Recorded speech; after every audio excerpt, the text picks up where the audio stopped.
You're lucky the desktop audio was muted during that. I don't care. What? Is it Yeah. illegal to make a cover of something I'm then? not gonna get DMCA'd All for right. changing that. We are Okay. live, everybody. How is our lovely audience doing today? Hello, Fancy everyone. Hat Bandit says hi. Hello. Hello there. What's And up, y'all? Jacob. We're looking good. The stream rate seems stable. People are here and ready to go. Not ready to go. Well, not ready to go, but they will be. Okay. You ready to go now? Ready to head to space. Yeah, I think so now. I think so. I think I'm good now. What about now? No. No. God Okay. Now? I'm now good. I'm good. Good. Okay, alright, okay, good. Let's get this show on the road, shall we? Welcome back, everyone, for another episode of Spelljammer Tears of the Moon. Last week was incredible. We want to reiterate our thankfulness for your support and your viewership, and we hope that we put out another enjoyable episode for you all here today. Now, a few quick notes based off of the constructive thoughts you gave us post last session. Hopefully now Christina's microphone is Mic check, 1, 2, 3. there we go, up to par and approvable by everyone's standards. And hopefully Justin's connectivity issues are also a thing of the past. We good, fam. We good. Okay. Now, for those of you who have not yet seen last week's episode, please go and watch it before you watch this one. Or actually, please, if you're here right now, watch this one, because it would suck if you just left while the stream is live. But if you haven't watched last session, I would recommend you do. But today we get underway in our second episode of this journey. Now, as we started last week with a wonderful surprise, this week we bring you another treat. Though this one is not at the behest of Ryan. Are we ready to rumble? Let's go. Mm-hmm. Okay. Sirenscape, take us away. I'm excited. Can't wait. I'm so pumped. Mm-hmm. I don't know what it is.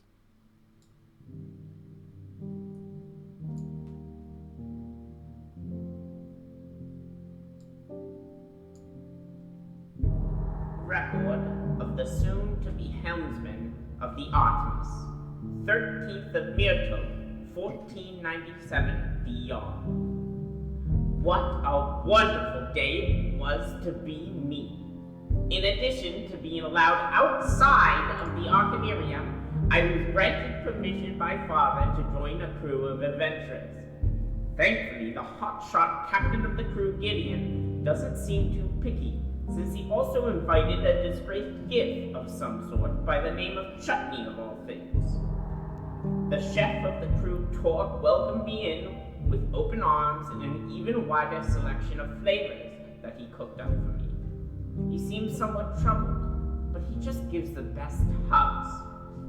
However, the one who eludes my judgment is the soft-spoken Chow woman, Yue, who is vying with me over who is to become the primary helmsman. There has to be something more to her than just that charming smile and kind words. No one can be that friendly. Sadly, our lovely introduction dinner at the Man o' War Hotel was cut abruptly short by the appearance of a frightening pair of brigands who went under the banner of the Pirates of Gith. What Gideon did to their beloved Captain Narglaw, I'm not sure, but what I am sure is that he and all of his pals aren't too pleased about it. It was all so crazy, it's hard to believe it's actually real. Precordium, signing off.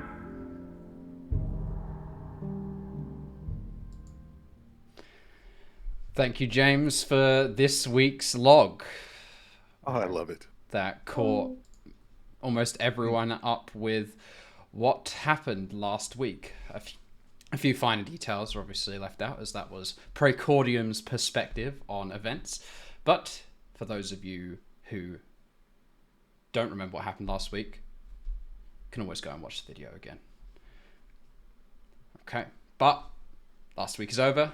It's time to begin this week's content.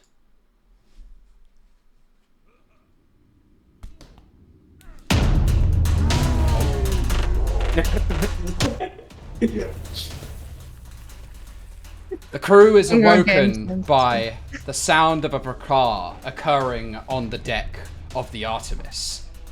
A tussle has started, and it awakens you all with its unabashed sound. The hell? What did each party member do? Where is this taking place? It sounds like it's coming from above your heads. In your rooms, Well, I you was can hear sleeping the stomping. Yeah, but I was sleeping in the hammock outside. Oh, if you're sleeping in the hammock outside, then you are awoken and you look down to see the following scene. Oh, shit. Upon the deck, you see a flurry of claws, fists, and tail. Chutney desperately tries to keep the intruder at bay, but with every attack, his assailant maneuvers around the gift, tossing him to and fro. With Private Wildorf exhausted and calling uncle, the creature stands proudly before you. A large, two-armed, four-legged draconid, with the upper torso of a humanoid and the lower body of a dragon, points his sword up towards you, Torque. Who Gideon and Torque? I, Celestion, join crew. If no, honorable duel. I seek for the right to the herd.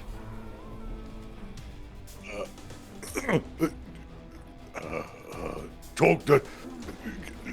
I'm Talk. You want to join, but you're fighting him? He challenged to honorable duel. I win. What- you hold that. I'll go get in. Don't move. No need, Chork. I heard him. What are you doing with your scaly feet on my ship? You look for crew. I crew. Well, you made a hell of an entrance, but what do you do? I fight. I turn wing. What's your name, first off? Celestion. Who's your daddy? Celestion. That right. What was this you said about a duel? It's kind of early, but I might be in the mood for it. Celestian challenge to honorable duel. Gideon, No. I think Chutney challenged our Celestial.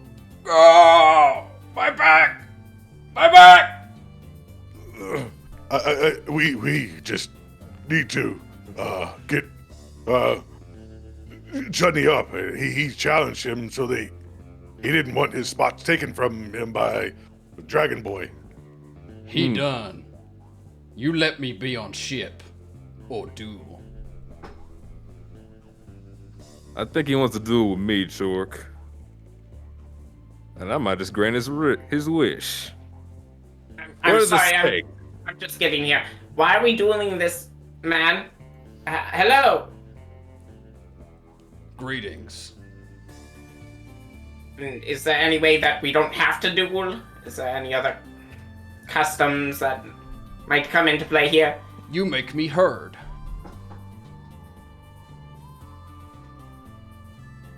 You want to... like sheep? No. You heard. Me heard. Yes, I'm hearing you. No, heard.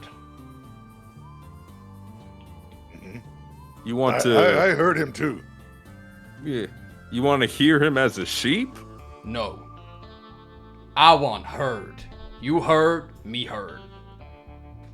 At this point, Yui Oh, walks do you up. want to join us? Exactly. Oh, that That makes sense. He wants to join the team, Gideon. Me do wing and fight. Join herd. Or duel. I like the dual option personally. But this could be easily, fixed. You could just let him join. You don't have to It's fight fine him. there. It's fine, Precordium. I want to see if he's up to snuff. Oh, At give this me a headache. point, Yue comes upstairs and hears Herd back and forth, and is also quite confused until it is explained and goes, Gideon, it is best not to fight. Things can be No. settled differently, yes? No worries, it's not gonna be anything lethal. Right. I'll look over to my new dueling partner. You choose weapon. Pistols, of course. I know have pistol. That sounds Sword like a you problem. and claw. That violates term of honorable duel. Why don't you just give him one of your pistols? That That's would better. result in death. This is And that is acceptable. not. That is not honorable either. If they both have a pistol and they both accidentally shoot each other dead, we'll be out without two people. Well, Gideon doesn't want to do anything but duels, so I just let him do that. How about a sword fight? That is honorable in my country. You get down with the sword fight as well. And with that, you'll see Gideon take out his main pistol, and with a quick whip of his hand, he's going to use his Thaumic weapon ability, which turns into a greatsword. Let me ping the ability. Shh. Okay, so as Gideon spins his pistol around in his hand, he watches it desegments and then realigns itself into the shape of a vast and wide-bladed greatsword. The handle of the pistol remaining as the sword's hilt.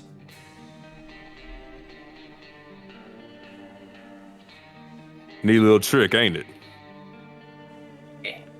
No matter. How did that fit inside of that? Are you a magician? Even better. I'm an artificer. And with that, I'll get into position for the duel. Celestion points his longsword at you and states the conditions of his duel. First blood. 1 hit. Win. I win. Become herd. You win.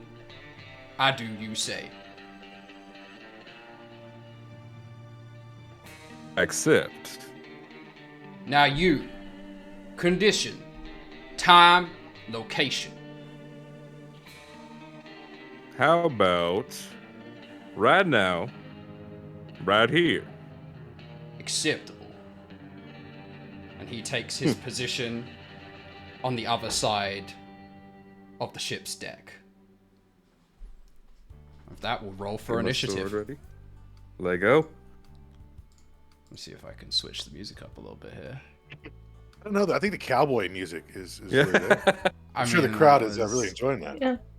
I was thinking that Yeah, showdown they music are. though. I was Yeah, thinking the other bit, yeah, bit four. I mean, it's fantastic here. I Torque is probably shaking his head right now, trying to understand why the hell there's this fight going on. Even though he knows Gideon, he still doesn't understand this. You initiate that initiative. I will add you both to an encounter now that I know that you wish to duel with Celestion. Yeah. At this point, Yue takes out a scroll and her paintbrushes and starts painting the duel. Okay. First page of history. So, we know that the conditions are that the duel is to be fought with swords, that the winner is the first to draw blood. The conditions are that if you lose, he gets to join the crew. If you win, you get to tell him to do whatever you want. And finally, that the stated location and time is right here, right now. Okay, so Gideon rolled in first and rolled a 13 on his initiative, beating out the quadrupedal dragon centaur on his 3 for initiative.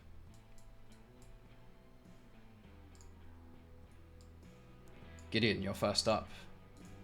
Let's go. Gideon will put his sword kind of over his shoulder, look him up and down, kind of get the jib of him, see what he's all about. And I will start to walk over to him, get close, all up in his business, mean stare, and like lightning, I swing. Okay. And we are getting Here we go. Oh. Gideon's first swing. 12 to attack. A 12 to hit as the greatsword comes over your shoulder and down towards the crest of the Draconid's head. He raises his longsword up and parries the greatsword away. All right. You got some skills, I see. Swing harder, Gideon. Try nice. Turn me. Mm-hmm. Okay. He His turn. brandishes his longsword and in one hand swings it above his head and then attempts to cut across you diagonally. Okay, Celestion rolls a big ol' 13 on his first attack. That'd be a miss. And that will miss. So as the sword comes across Gideon's midriff, Gideon takes one slick step backwards, and the tip of the sword just skates an inch away from Gideon's armor. Gideon, it's your turn again. And as soon as he goes in for a swing, and he's like, his arms are like still down, I want to cut right up the gut. Okay. With an attack, what we get? So the stance is open. You go to swing the sword upwards into his gut, but with one of his 4 clawed legs, he grabs your wrist and holds your arm down. Now, time. That's not how you do it. Is your turn, Gideon? That ends it. Okay. So Gideon, you're supposed to hit him. Gideon's turn. All right, rolls Cordian. around. I don't remember asking you your advice, but much appreciated. Sorry, Gideon. Celestion with one front claw bared will attempt to drive the longsword into a thrust. That'll be an 18 on the roll. And with that, I'm going to use shield. Okay, so Gideon reaches to the hilt of his weapon that is typically the handle of his pistol and presses down on a crystalline button on one of the sides of its wooden face, which causes a invisible barrier to extend out from his sword. Ting! Celestion's sword bounces off. I know you didn't ask, but I did want to clarify. I said hit him, not get hit. Much appreciated. You know so bad, Magic Man. Better Yeah. than Fat Hippo. Now, don't go dissing Chutney like that. Oh, I'm going to die. Just eat some watermelon, you'll be fine, Chut. Watermelon? He sits up. Gideon, you're up. I will swing a third time, because third time is the charm. Big money, no whammies. Oh, yeah. Whoa! And with that, Gideon, as he brought the sword into a thrust against your shield, it repelled him backwards ever so slightly. He retracted, and his sword is now held down, opening up the very top of his stance. You swing the greatsword up and around and just clip the side of his cheek. A spurt of blood flies from his face and hits the wooden deck. Celestion immediately takes his sword, places the tip of the sword into the deck, and drops 2 of his legs down to kneel before you. I'm defeated. You win. I do what you say. First off, it was a hell of a duel right there. Agreed. You got some fighting experience, I see. I like that. Champion of Herd. Greatest fighter. Now the real question, can I trust you? Trust. Hard thing. Me no. I let you go sad. I slice throat. Damn, more than I was expecting. You champion of Herd. I like the sound of that. Hey, Torque, Yes. you got an extra bed on this ship? Well, I can just sleep up here all the time. I'll take that as a yes. So, Celestion, Is he gonna eat a lot? that's another good question. You hungry? I eat. What do you eat? Anything. Meat. Torque's giving a thumbs up and a back to Gideon, and he'll just clamber down from his hammock, inverted, scaling down the post. It has to be noted, he is absolutely huge. Like, his He's gonna fit in one of our bunks. His quadrupedal section of his body is at least 4 feet tall at the haunches, and then the rest of his upper torso is another like 3.5 to 4 feet tall with his head. So he's about 8. Oh, he's feet gonna tall. sleep outside. He's ginormous. He's gonna have to be like a giraffe with a sunroof. He's like bigger. his He's head's bigger sticking than out. Chutney. He's like Chutney if Chutney's lower half was a horse. Like that's how big this guy is. We don't Is he room gonna have to fit- baby crawl through our door? He'll fit through the doors. Gonna have to crawl. Oh, okay. With the doors? He'll fit through the doors. It's not like we're in Flint Land. So you accept Celestion as another newfound member of your crew. Today might just be your lucky day, because today is training day. I train Just every day. we just so happen to be training some new pilots, so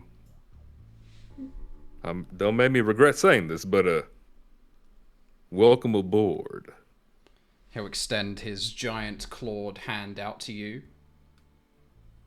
I will extend my greatsword out to convert it back to my pistol, stow it, and shake his hand. Okay, he clasps your forearm and shakes you vigorously. You can feel the raw strength behind his shake. Hell of a grip. Master wrestler. Best in Herd. See. Well, for now, we gotta make sure Chutney's alright. I'll look over and see if is he still out? I know he sat up, but like, how's he looking? He has already, like, started to run off down into the lower deck to go to the kitchen to find watermelons because he heard his favorite word. Chutney's fine. He was just being a big baby about having to do any sort of physical exercise. Contradictory. Before anybody moves, Torque will grab kind of Gideon on his shoulder and pull him back a little bit, and just lean into him. And we don't have enough food for all these people. I think we got enough for a few more days, and what I'm planning is to pick up some bounties, get some more work, and then we can replenish our supplies. Sure, but there's not enough if for chutney and now this thing. Johnny does like his watermelons, but I'll Yeah. go count watermelons now. much appreciated. And soon, don't worry, we'll get a job very, very soon. I plan to, after we finish training up here, go back to the boards and see what we got, what we can pick up. You've been saying that for a bit. So, but Torque always trusts you, Gideon. So, whatever you say. That's why you're my right-hand man, Torque. I'm left-handed. That's why you're my left-hand man, Torque. All right. I'll give him a pat on the shoulder. So, for those of you who are wondering what Celestion looks like, some of you may have recognized what creature this was from the description if you are old school Spelljammer fans, but for anyone who would like a visual representation, here is the fabulous art by JC Flores that we had made for Celestion. I'm certainly glad that we brought him aboard. He's a beast. That makes two of us. Amazing. I was Oh, actually just going to ask if Precordium can do a history check on this creature. Please Or do roll a history check to see if you recognize what creature just boarded your ship. It looks like some kind of big Komodo dragon of some sort. Precordium rolled a 4 on his history check. I didn't think that they grew that big. Celestion hears you speaking about him as though he is just an overgrown lizard and gives you a slight scowl. Me no lizard. Me Dracon. From faraway planet. Oh, pardon me. I'm sorry. I just honestly, I've never seen anything like you before. Me no see anyone like you before. Fair enough. What planet do you hail from exactly? No word for it in you language. Your language? What does it mean? Means It home. means he doesn't. Oh. Home. That's right. How do I pronounce it? You don't Oh. have special vocal cord like Dracon. No be able to say. Just call home. Oh, Why aren't you home right now? Do you want to go back home? What's going on, that big guy? Me out on Big Prairie. Find new herd. You new herd. This home now. Yeah, you definitely seem like the type that I'd rather have you on my side and then instead of being across from me in the battlefield. Don't think happen. You honorable. Respect. When he says honorable, Torque you'll hear Torque in the background chuckling a little bit. Torque, nobody asked you. Okay. Funny big monkey. No see one like him. Ever heard of a Haddo Z? Heard of? None like him. Don't say anything about. Flaps? Yeah, shh.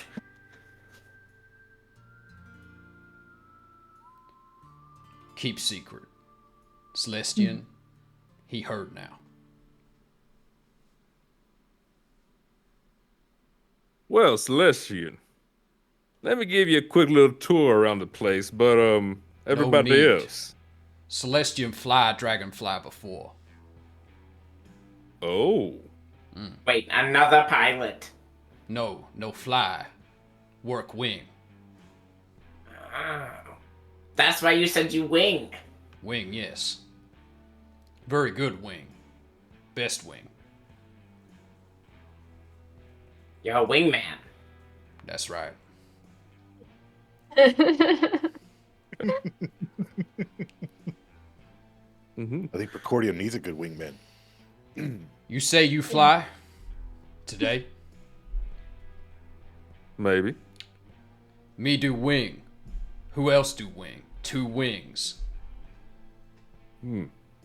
Technically 4 wings.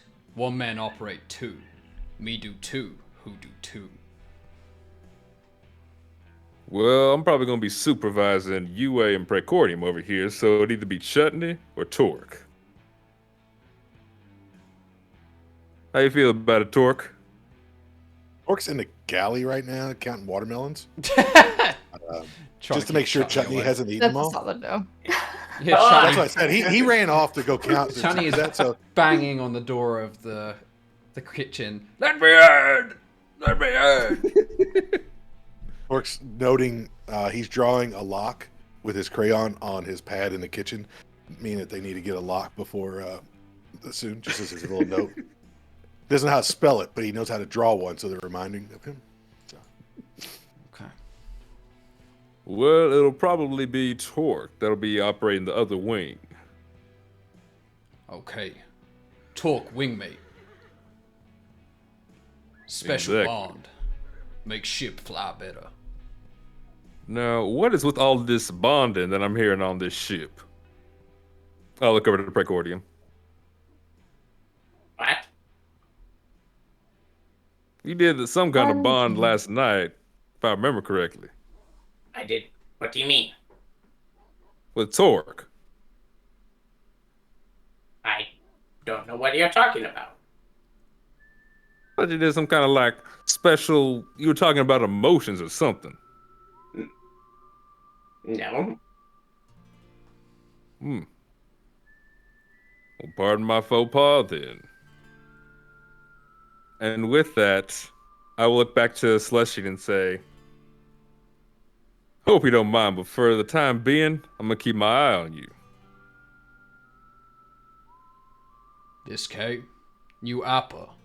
You keep eye on me. I'm a whatter?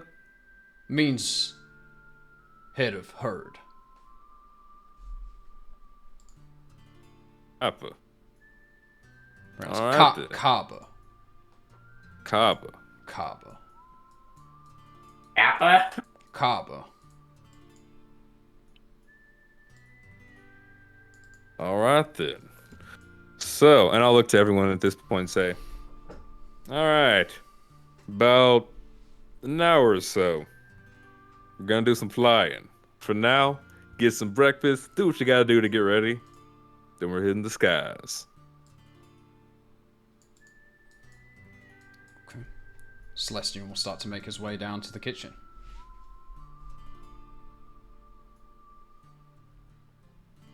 Wait till we get And I- breakfast. Yeah, can't be flying on an empty stomach. Like the morning meal? Like you're breaking the fast, exactly. Oh, man. All right.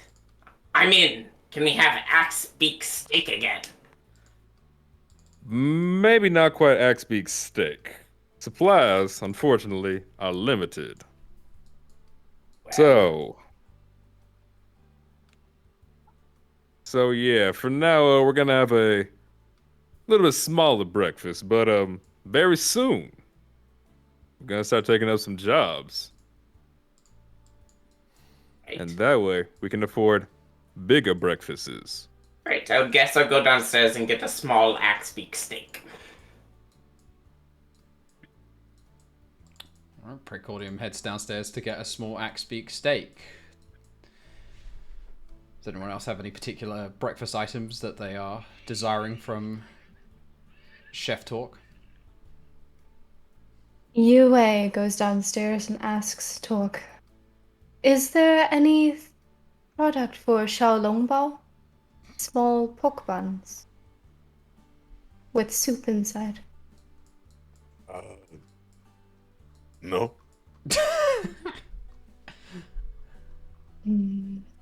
Rice and 1,000-year egg? Torque has an old egg, yes. And we have rice. So, Torque will get out the eggs. I have no idea how long they've been in the refrigerator at this Oh point. dear God. I'm Oh, assuming he's they're still still fresh. from They don't. He will.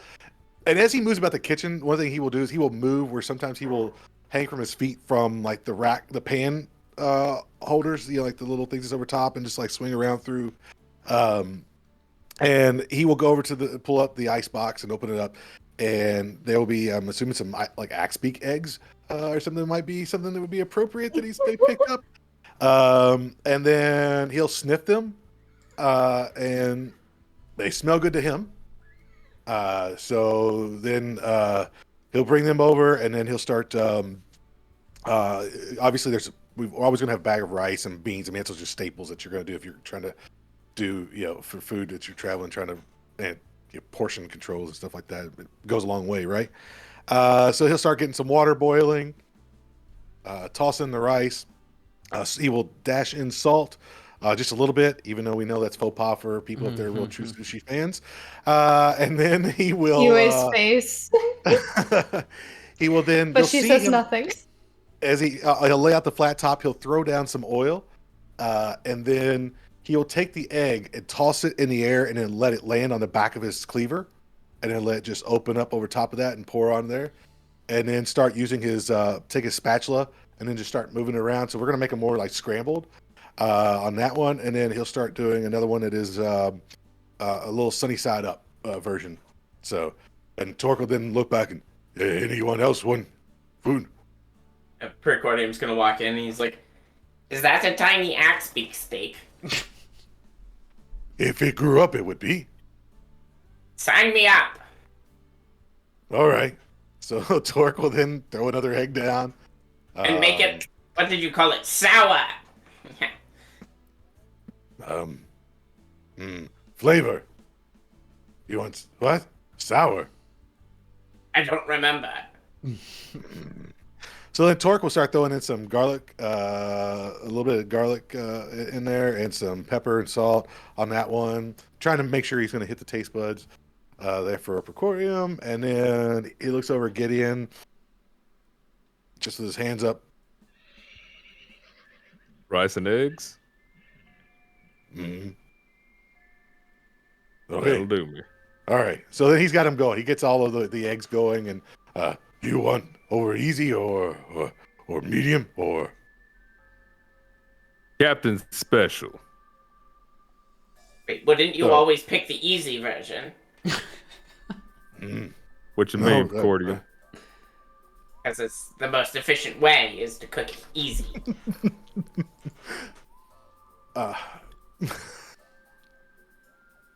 Do you know what? Means over easy. Oh, then it must be wicked easy. Torque will just shake his head and get to going and prepare all the food for everybody. He'll quickly check on the rice, make sure it's not boiled over, and then he'll start pulling it out and get everyone. And so when he plates it, it'll be better rice with the eggs laid over top, and then he'll throw in a little roll or something on top on the side there. So nothing too fancy for breakfast, because we don't have a lot of stuff to cook good fancy food with at this time. It's beans and rice, just like the Cowboys would do. Hell yeah. Celestion pulls up to the kitchen counter and says, "Beans and rice." So Torque will cook some beans for him. I think we probably got like some navy beans or something like that, like whatever it is. And taco bean. Oh, well, Torque have these beans. And he'll just start taking a handful of the different kinds of beans and throw them all into one pot. And then cooking them down. He'll throw a little onion in there, and then he'll throw in some hot sauce. Because we're going to make this like a bean soup type of beans. It is time for beans. So all those Time to are spill the beans. Oh god. time to spill the beans. Don't spill the beans. Celestion, you'll be sad. So yeah, it's like Kevin. Torque comes walking through like Kevin from The Office with the beans and the chili. No, he plates it all up and gets everybody their rations, and then Torque just takes for himself the little scrap bits of what's left from everything, like some of the beans, some of the rice, some of the eggs, just like the things that were left over, and makes his food that way. Because he always wants to serve his guests first, and he'll just take what is remain. Okay. As you are Yue sees this And she immediately starts pouring half of her food into his bowl. No, Torque's okay. Don't worry. Torque, stay lean. While no, Yue you is must trying to eat. put the food onto your plate and you're trying to enjoy your breakfast, Chutney steamrolls over towards the kitchen counter now that he's realized that you've been serving food and he's no longer slamming on the door asking to get in. He slams his fist onto the counter and with a wild look in his eyes, like a man with a horrendous addiction, because he is a man now with a horrendous addiction, yells one word at the top of his lungs. Watermelon! Torque will look at him and point. Do not slam your fist on my counter. This is my kitchen. You treat it with respect. Sorry, sir. Yes. And then Torque will go back and we'll go back and slice up a watermelon and then sprinkle it with actually Torque will take half of it and sprinkle it with salt, and the other half he will take raw sugar and sprinkle over top of it, and then hand it to Chutney. Chutney takes each in both hands and immediately loses his footing, falls backwards, rests his back against the wall, tilts his head back, and all in one over the course of the two segmented halves slides the watermelons into his mouth and chomps down on them with his tusks, smashing them into pieces before swallowing them almost whole. Oh yes, that's the ticket. You have to learn how to savor.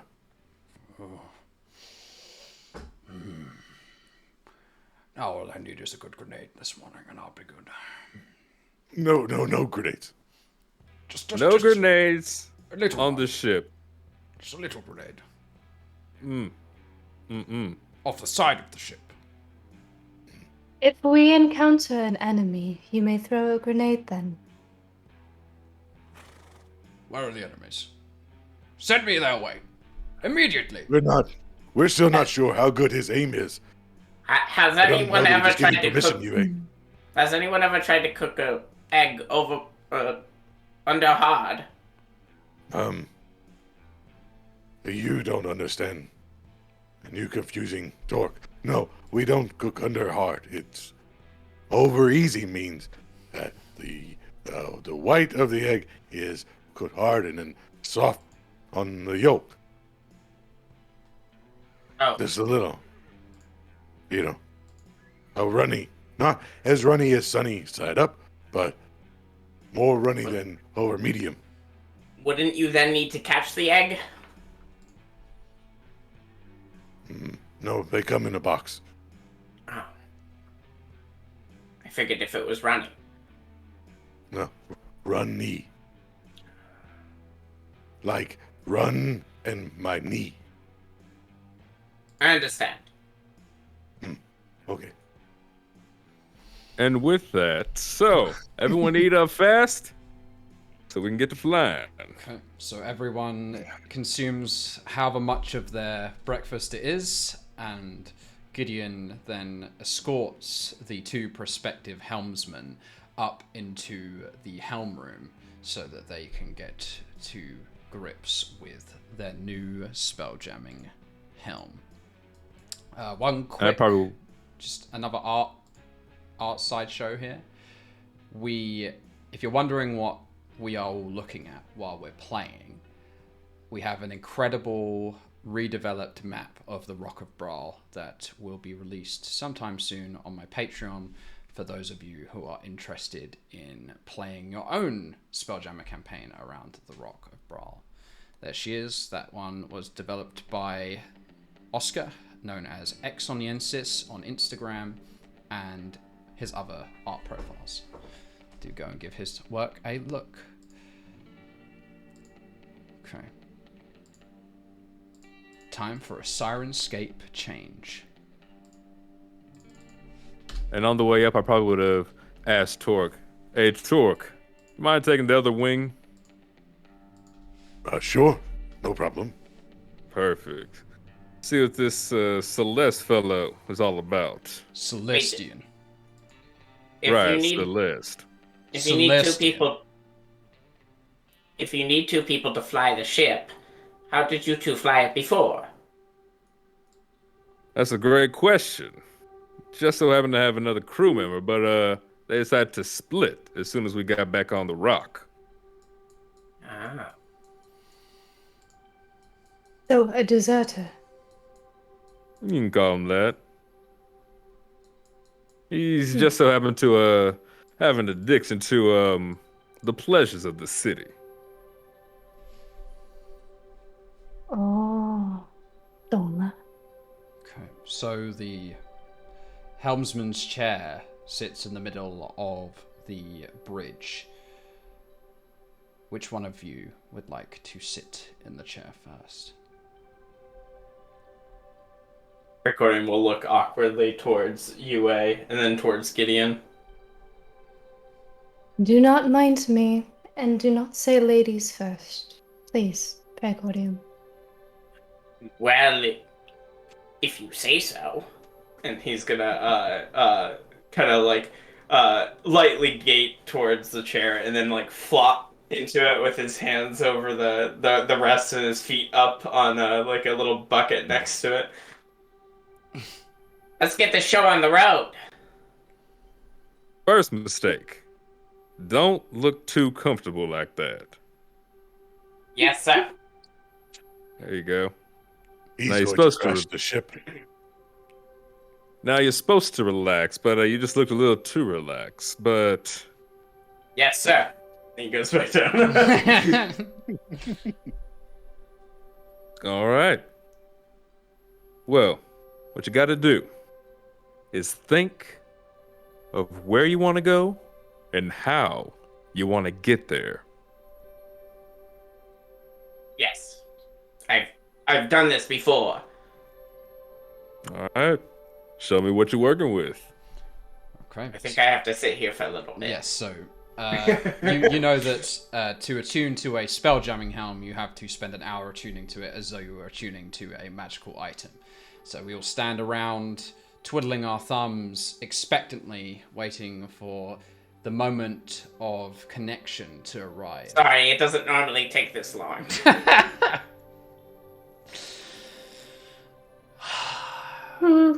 Wonderful. So after an hour of sitting in place, the chair's magic becomes apparent. An ecstatic shiver runs the length of your spine, Precordium, as you and the ship become one. A euphoria the likes of which is rarely paralleled, encompasses your entire being for one fleeting moment. Then, nothingness. As you open your eyes to see, the universe around you swells. A perspective detached yet connected to your body is formed. You now see as though you are the Artemis. What more, she becomes an extension of your own body, like an extra limb you always knew you had. Channeling your magical influence, you now possess passage to move the ship onwards. It's like mixing drinks. That's one way to look at it. How do you feel? Who loves a cucumber? Good answer. What do you say, Captain? Should I take a first spin? I think we should. Now, I had in mind for us to go down the Coursera asteroid belt. Know where that is?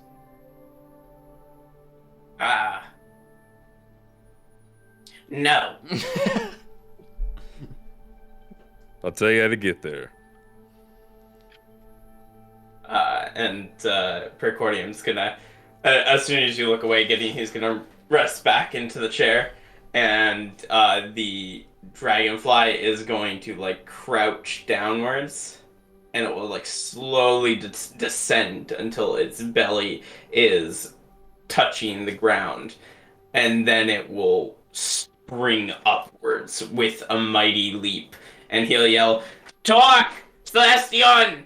Wings! Okay. As you call for the wing operators to turn the ship to your will, the Artemis moves with a shunt and then flitters into the air, going slowly at first to avoid any collisions with other vessels about the space dock. But once out in open wild space, the Spelljammer truly dances amongst the stars. An incredibly nimble craft for a ship its size, the Artemis zips around much like its namesake, the Dragonfly.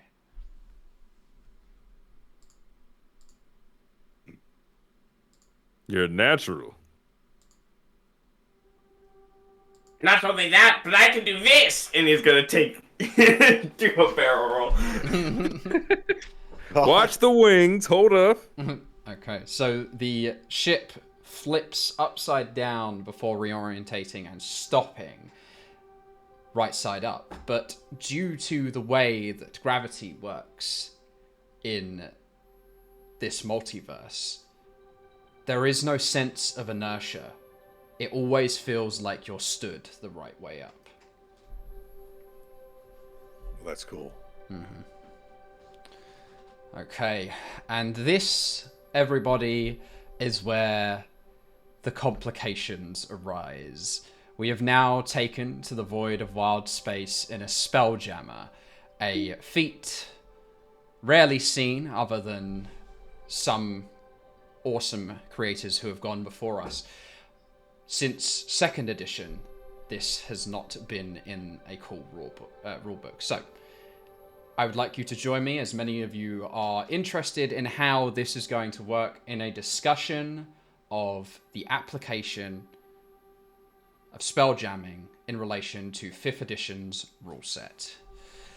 Let us get underway with what might prove to be a slightly convoluted rant about gravity, air envelopes, and helmsmanship. I'm so excited. Start with the spelljamming rules. Now, Spelljammer's helm and weapons are considered magical and become inoperable within an anti-magical field. When the helm and weapons come into contact with such an effect, the Spelljammer shuts down and can't be restarted until both the helm and the ship is free of the field.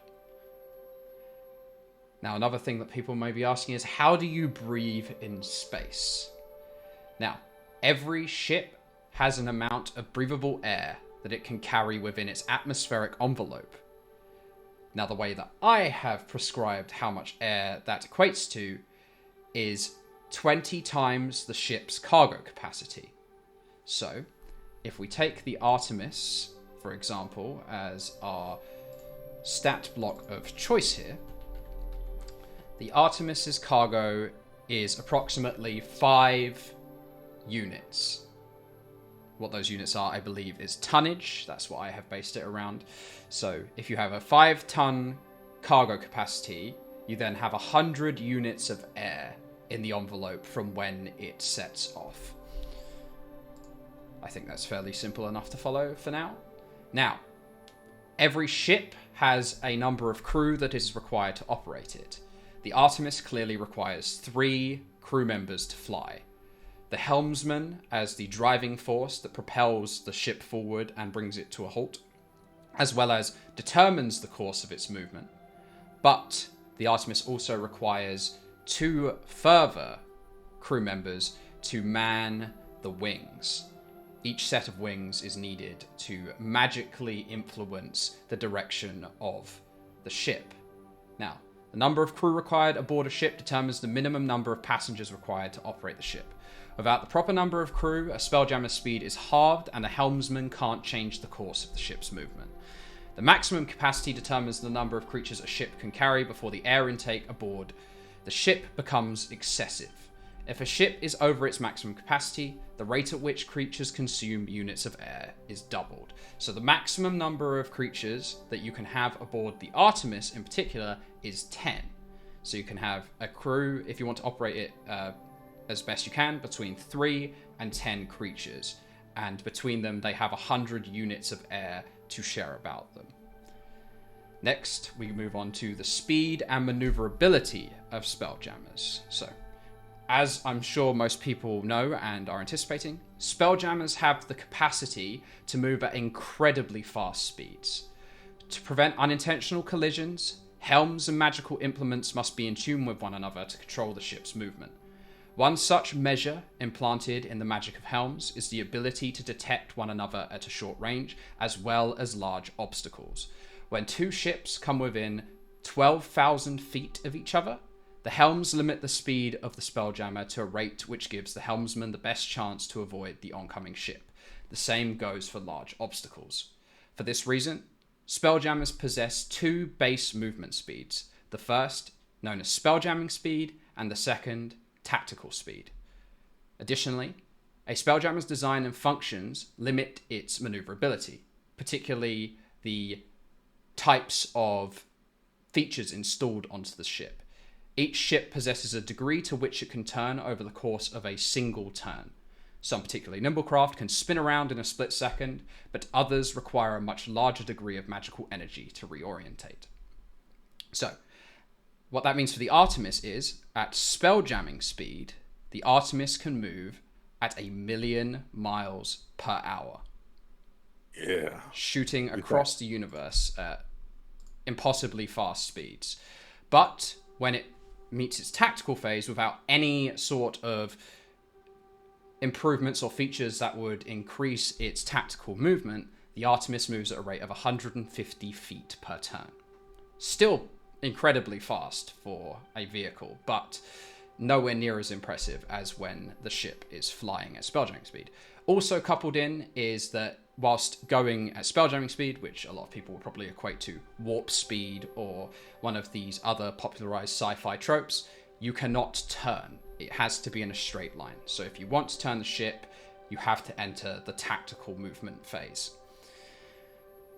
Next up is the Artemis's degree of maneuverability. Now that sounds incredibly convoluted, but it's actually more simple than it seems. Now the maneuverability for a dragonfly, like the Artemis, is its movement component, which are the wings.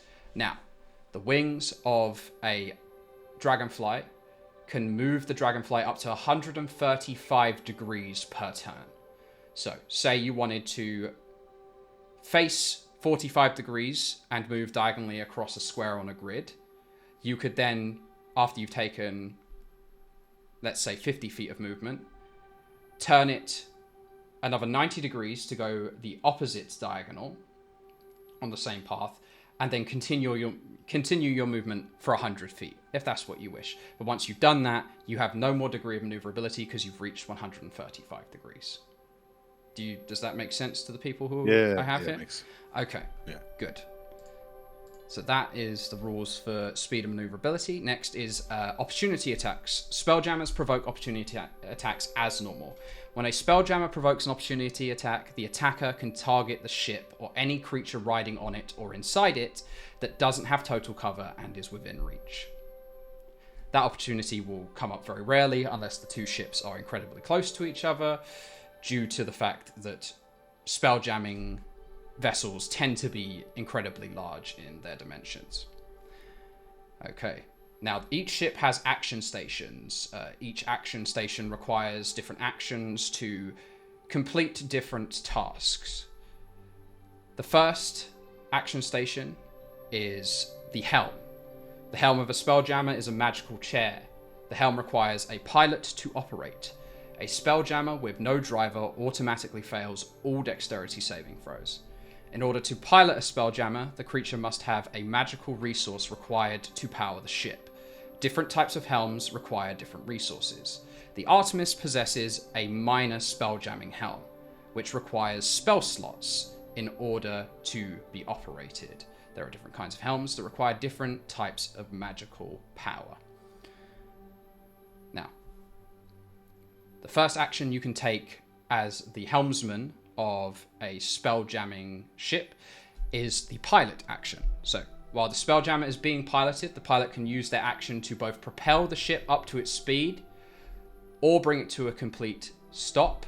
They may also chart the movement with the same action. If the pilot is incapacitated, leaves the helm, or does nothing to alter the Spelljammer's course and speed, the ship moves in the same direction and at the same speed as it did during the pilot's last turn, or until it hits an obstacle big enough to stop it. Now, the pilot can also take bonus actions to make the ship do more miraculous things. The pilot can expend a spell slot to increase the Spelljammer's speed by a multiple equal to half the level of the spell slot spent, rounded down to a minimum of 1. So, say Praecordium uses a first level spell slot to increase the speed of the ship. He would increase the speed of the Artemis by 1 multiple of its speed, i.e. an extra 150 feet for that round. Okay. If you cast it at a higher level, say 4th level, it would be to a multiple of 2, increasing the speed to 450 feet total on that round. Alternatively, the pilot can expend a spell slot to increase the Spelljammer's degree of maneuverability by a multiple equal to half the level of the spell slot spent, rounded down to a minimum of 1. So say Praecordium spent a first level spell slot to increase the degree of maneuverability, he would be able to increase the degree of maneuverability to 270 degrees on his turn, because he has now doubled the 135 standard maneuverability. Lastly, the pilot can use a spell slot to make the Spelljammer take the disengage action.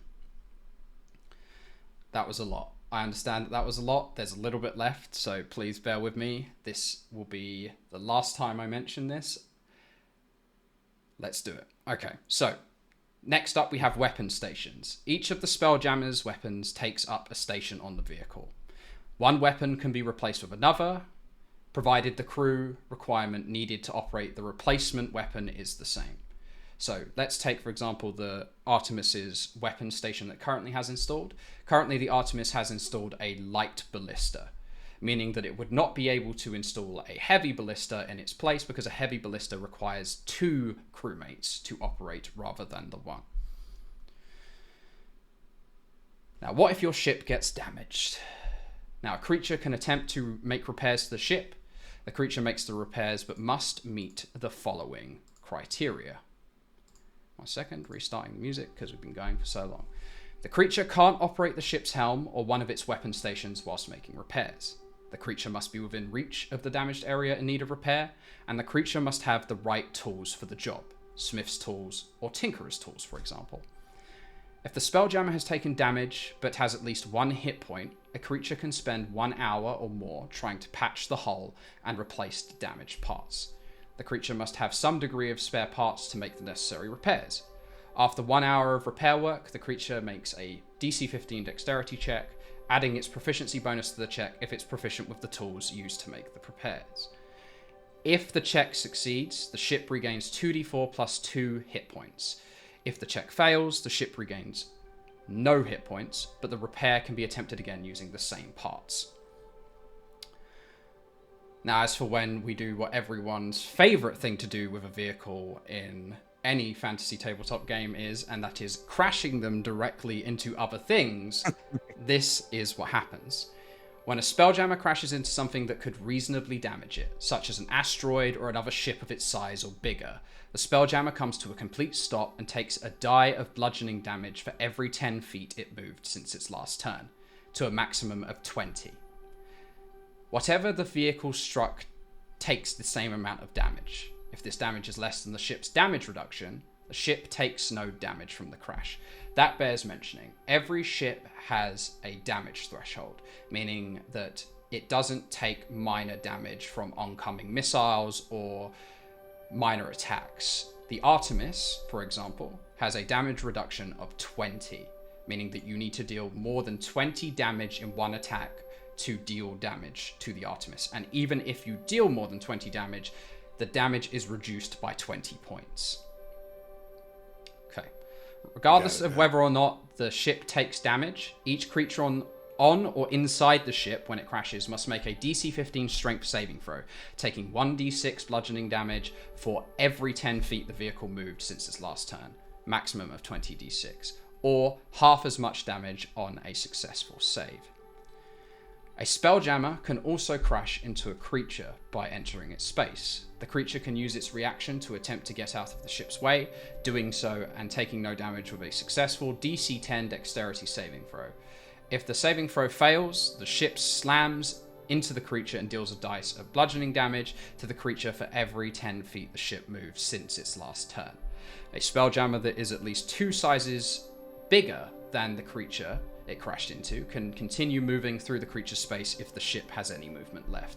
Otherwise, the ship comes to a sudden stop, and each creature on or inside the Spelljammer when it crashes must make a DC 15 strength saving throw, taking 1d6 bludgeoning damage for every 10 feet the ship moves since its last turn, or half as much damage on a successful save. Now, you may have noticed in that explanation, I said deals a die of bludgeoning damage. Now that's because each ship's size determines how much bludgeoning damage it deals. The larger the ship, the harder it's going to hit things. So if your ship is tiny, it deals 2d4. It deals d2s. If your ship is small, it deals d4s. If your ship is medium, it deals d6s. If your ship is large, it deals d8s. If your ship is huge, it deals d10s. If your ship is gargantuan, it deals d12. And now we're coming on to another important category here. There are 2 size categories for Spelljammers larger than gargantuan. Those include colossal, which deal d20s of damage when they slam into things, and titanic, that deal d100s when they smash into things. So, like, if we talk in the Imperial fleet, Right. The massive star chase, right? Is that what we're talking about? There are Spelljammers the size of satellites that exist in the setting. So you can imagine how it would be like being hit by a planet when these Spelljammers come slamming into you. That is everything for Spelljamming rules. I have a ton of rules for Wild Space and the other facets of play that are unique to this setting, but I will spare everyone another lecture on how all of that works. Now, it sounded very complicated. It sounded completely difficult, but I hope that today we can demonstrate to you how simple and fun it can be to operate these Spelljammers when done correctly. That brings us to Gideon's Asteroid Belt Assault Course. Now, the map we will be using for this part of the campaign is a map created by Animated Battle Maps on Patreon. So do go and check his stuff out. Currently, the map is black.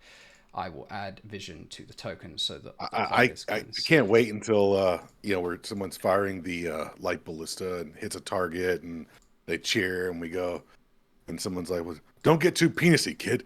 Instead of too cocky. Oh dear God! How do we edit that out? We can't edit that out. It's live. It's part of the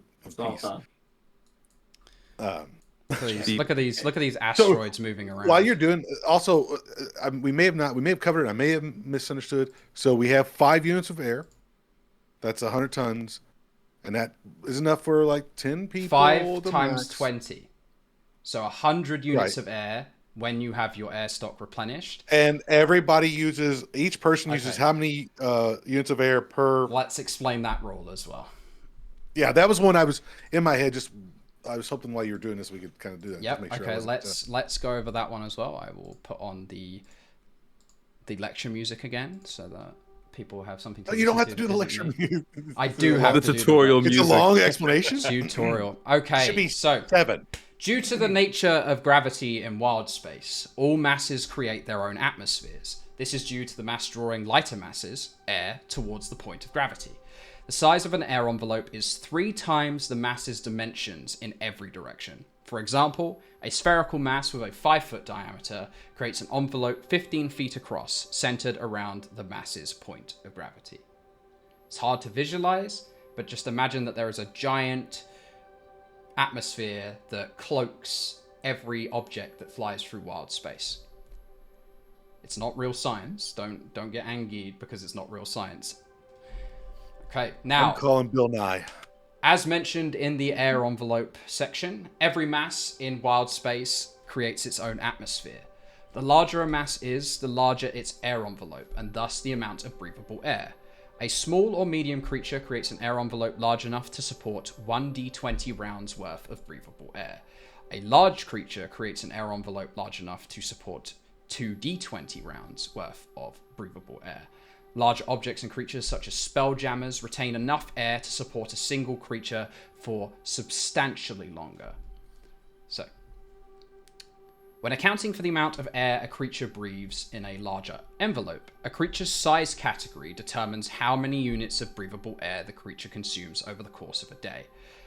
So, if a creature is tiny, it consumes 1/4 unit of air per day. If a creature is small, it consumes half a unit of air per day. Medium consumes 1 unit, large consumes 2, huge consumes 4, gargantuan consumes 8, colossal creatures consume 16, and a titanic creature consumes 32. So, Gideon, UA, Precordium, Torque, and Chutney are all going to be at that 1. Correct. Whereas Draco's probably going to be at 2. No, he is a medium creature as well. He's right okay. on the precipice of being large. But yes, if he was large, he would consume 2 units of air per day, making him a costly crewmate. Okay, that's what I was just trying to understand, make sure that I understood. So we've got a lot of units. We just got to do the math, which is not going to be left up to Torque because he can't do the math. Okay. Would you Neither is UA. Would you Asian like? is bad at math. Would you like to know what happens if people breathe a lot of that air?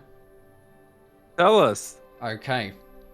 An air envelope around a body or ship can be one of 3 classes of qualities. The first, fresh, the second, fouled, and the third, deadly. Air can change from one quality or another over time. Fresh air is completely breathable.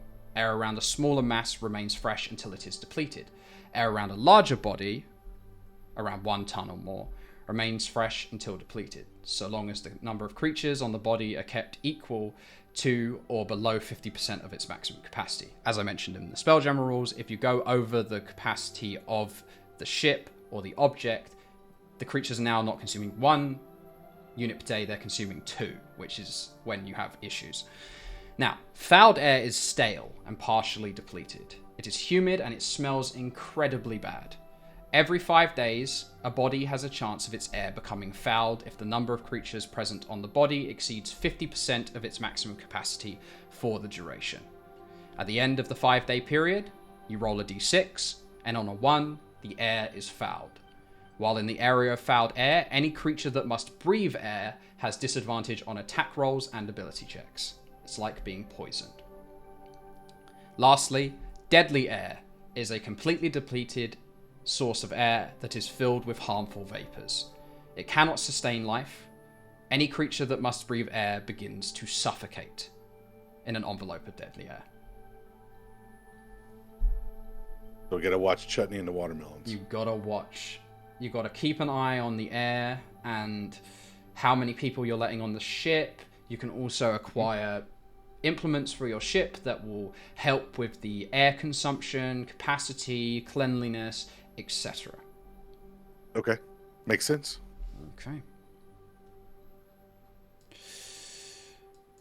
Are we ready to test drive the Artemis in all her glory? We're going to Corzera. We're there. Okay. It's time Blink and you'll miss it. for a Sirenscape change. This is where you wanted, right? I just saw you point in a vague direction and went there. Bingo. You're good at taking directions. I guess Torque can see Celestion across like Yeah, so on the you're wings. so you are both down in the central quote unquote engine room, which we're actually calling the implement room.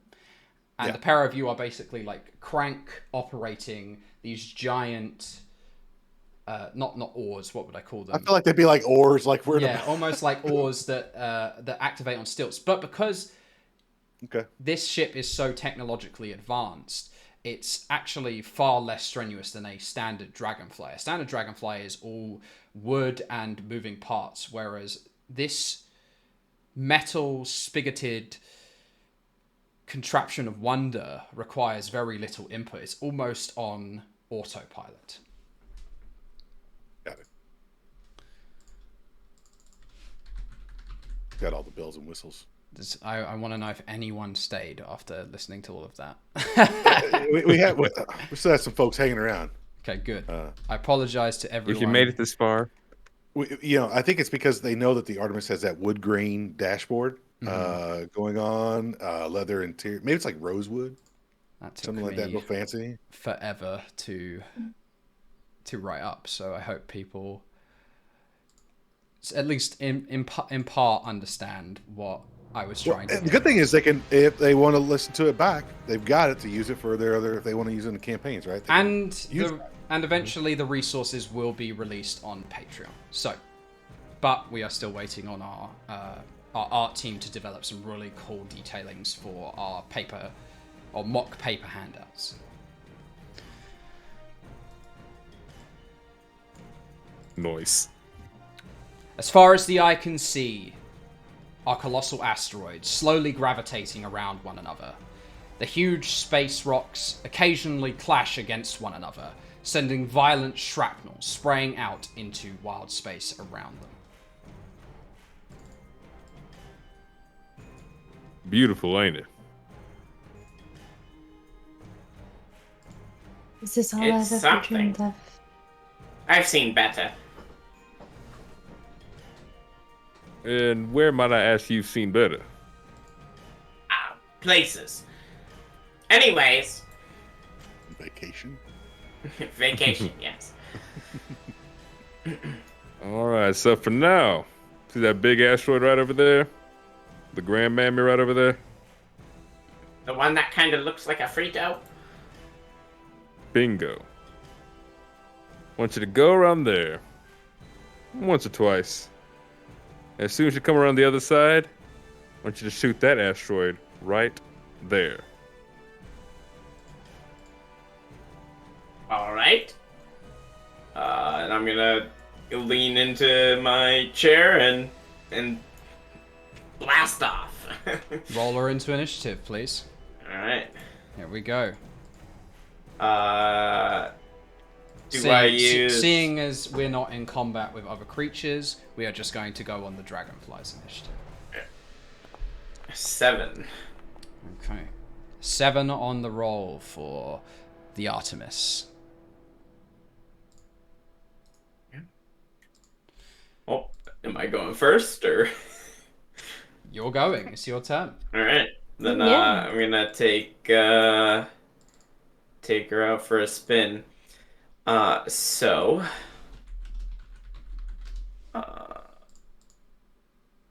her movement speed is a 150 feet. 150 feet, and just to show off with my first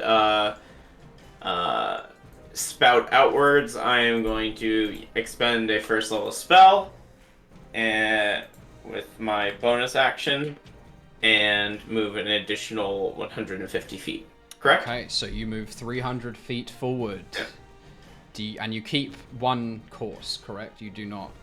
Yes, I keep invoke one any course. ability. Okay, Yeah. so the Precordium grips the sides of his chair, closes his eyes, and wills the Artemis forward past one of the smaller asteroids at the edge of the belt. Very well done. He didn't crash into anything on his first turn. What about the next Good turn? work. Well, I will do the same thing, just a little less fast, and go an additional 150 feet.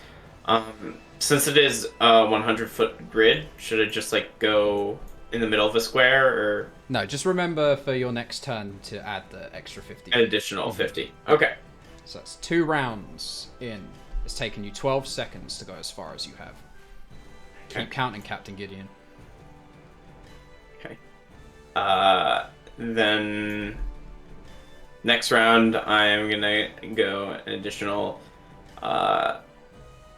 I believe it would be 200 feet this time, right? Mm-hmm. Okay. And my turn? Okay. 4th round. It's taken 18 seconds to move this far. And then this turn I'm Is this gonna... the 4th round or 3rd? This is the 4th round. This is the 4th one. Yeah, okay, gotcha. I'll use my bonus action to boost again. 300 feet. Okay, continuing along the same course. Okay. And then 5th round, I'll boost again. Put the pedal to the metal. Okay. It's another 300 feet. And Gideon, he'll like gesture and point out the side of the ship towards this large asteroid. You want me going around that one, right? Correct. And then I am going to change my course. Okay. And start going directly right. So you're going 45 degrees starboard side. Correct. Okay. And then I'm going to blast it, and as I do, I'm going to angle myself downward, so I'll be heading underneath the asteroid. So heading another. You never said 45 which way degrees down. around. So I'll punch it too. Okay. You're like swooping on the backside of it, and then we're. Mhm. So you're swooping underneath the asteroid. As you do, a large clump of space debris smashes into the asteroid you are currently propelling yourself beneath. Shards of almost metal needles spray out from the underside of the asteroid. Roll me a dexterity saving throw using your proficiency bonus added to it, as you are a capable helmsman in this current helm configuration. So it'd be 3 + 2. Yes. It bears to mention as well, this was a little faux pas on me for the rules. Torque and Celestion are using their reactions every round to move the wings whenever Praecordium is willing the ship to move into a certain direction. That's how you operate the implements. I'll try to tuck the wings inwards. Okay. Attempt to preserve the wings. Oh. 10. You roll a 10. So the DC on that check was a 12 for the shrapnel to bypass you, but it doesn't. The ship will take 3d8 points of piercing damage. 13. For 13, which isn't enough to damage the ship's hull or implements. Just a scratch, he'll say as he continues onwards. Yeah, so the shrapnel Watch where you're going. smacks into the front of the bridge against what would be the glass eye holes that Gideon is looking through. He winces for a second, but not even a single scratch comes across this marvel of spacefaring beauty. I will continue onwards, expending a 2nd level slot this time, but still going the same amount. 300 feet. Okay. So you surge 300 feet onwards. Are you continuing this course beneath the asteroid? Correct, yes. Okay, so I'm slowly adjusting my angle to be parallel with the bottom, and then I'll be coming back up. So you'll be pulling another 45 degrees up. Okay. Pull My- now, wing buddy. Torque, pull. Yes, no. My wings are off balance! He'll say as he goes for another surge. He will expend his last spell slot to go another 300 feet. Okay. And then, actually, I am not going to do that. I'm going to save my spell slot. So it will only be to right there. And I have an additional 50 feet on my next turn. Okay. And I'm assuming someone's keeping track of how many turns have gone by. That was 7. That was 7. Okay. So we're around 8 Right. now. 8th turn, I will go 100 or 200 feet because I had an additional 50 from last turn. And start angling myself back up around. Okay. As you angle yourself up again, the rock has been slowly twisting since its impact, and a huge shelf of the asteroid comes barreling towards the Artemis. Roll me a charisma check as Precordium. Okay. As you use your magical resilience to give the ship an extra boost just to skirt it 5 feet away from the oncoming boulder. Oh, there we go. There we go. Okay, that's a 17. More than good enough. Okay. You zip past with like this by the skin of your teeth. The Yeah, I like giant to boulder imagine that as it comes flying in, the dragonfly tilts and then latches onto the side for a moment and like almost gallops across Springs the off. incoming rock. Yeah. Nice. Good work, kid. And then he is going to finish his upward swing around the other edge of the asteroid. For 100 feet. And am I able to see the asteroid that Gideon pointed out yet? Or Yes, it's about 400 feet ahead of you. Take the shot. Hold. And I'm gonna go for another 200 feet towards it. Okay. And have like a direct line of sight. And so now I am 200 feet away from it, right? Yep. I'm gonna stand up from my seat at the helm and run out onto the deck and point my finger at the rock. And I want to use a meta magic point Okay. to use a distant spell. He's getting fancy with it. Yeah. I think double. Oh no, it's just one to double it. And I'm going to cast Scorching Ray at the asteroid Okay. for a range of 240 feet. Okay. Roll those attacks. 14. A 14 will most certainly hit the asteroid. And Here's the second 2 one. more for good measure. 23. And lastly, there's the last one. A 13 will also hit the asteroid. 3 searing motes of flame emblazon across the surface of this metallic asteroid, creating glowing sections of metal. And he'll turn back around towards Gideon. Well, As Hell you yeah, yell, that's well, what I'm talking about. you hear a sunk.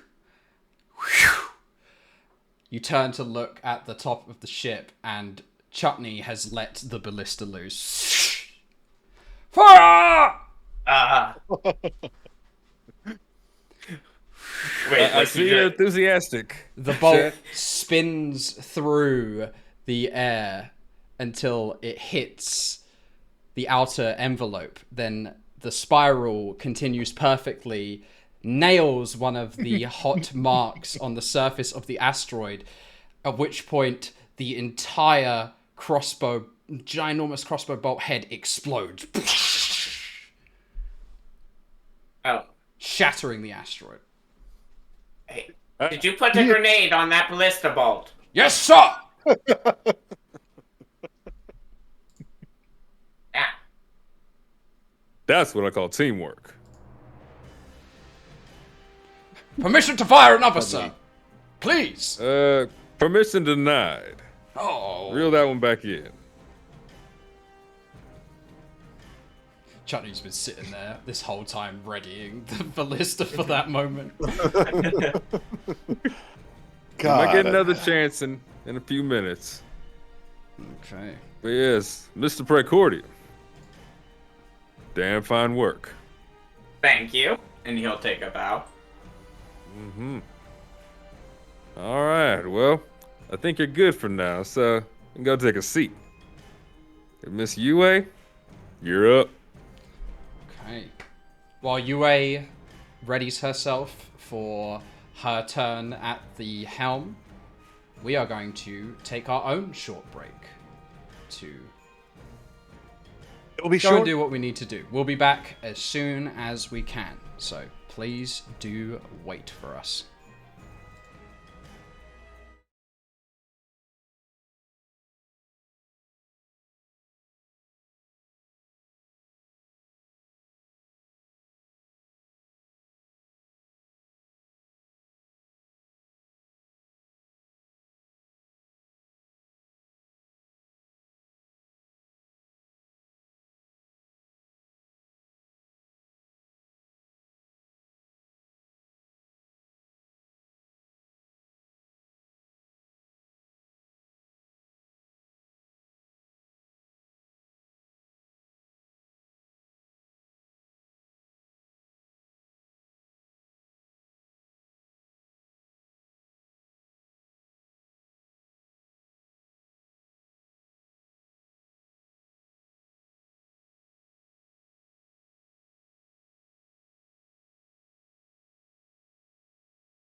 Back. We're back. And Hello. better than ever. No. Hello, hello. I said I'm back from outer space. No, we're still in outer space, Ryan. That's Oh, that, we didn't leave. That doesn't apply in this. Like, We're not in outer space. We are in wild space. wild space. Yeah, good. Glad we're all Wild clear. space. Say it in a cool way. I want to hear it in Ryan's trailer voice. Oh God, I don't know if I can. Do it. In a world where wild space. I know I can't. I gotta get. I'm not in there yet. I get to say dance monkey dance and it be entirely monkey accurate because Yeah. you do be a monkey. Yes, someday all this could be yours. Everything that the wild space touches. Incredible. We are truly blessed by the voice of God himself. Right. I know that was Morgan Freeman and Bruce Almighty, but I'll work on that. I haven't perfected a Morgan Freeman impression, so I'll need to do that. You need to work on your Morgan Freeman. Yeah. I do too. Like, that wasn't great. No. I mean, yeah, James Earl Jones is really easy because it's just deep and. Justin, Sister, I think yes, you're. you have a sister. I think your fan's back. Uh-oh. Yeah. What's up, y'all? Oh, my man. favorite. Everybody fangirl over Justin. I mean, how could you not? Oh, you guys. They just shoot. He's so handsome. Keep performing, Justin. Yeah.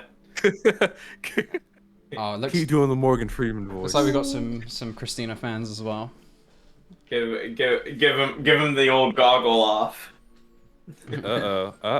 Oh shit. Oh yeah. Oh yeah. It's go time. Babe, the goggles stay on. Time. Goggles stay on in wild Stay space. on. Goggles always remain in wild space.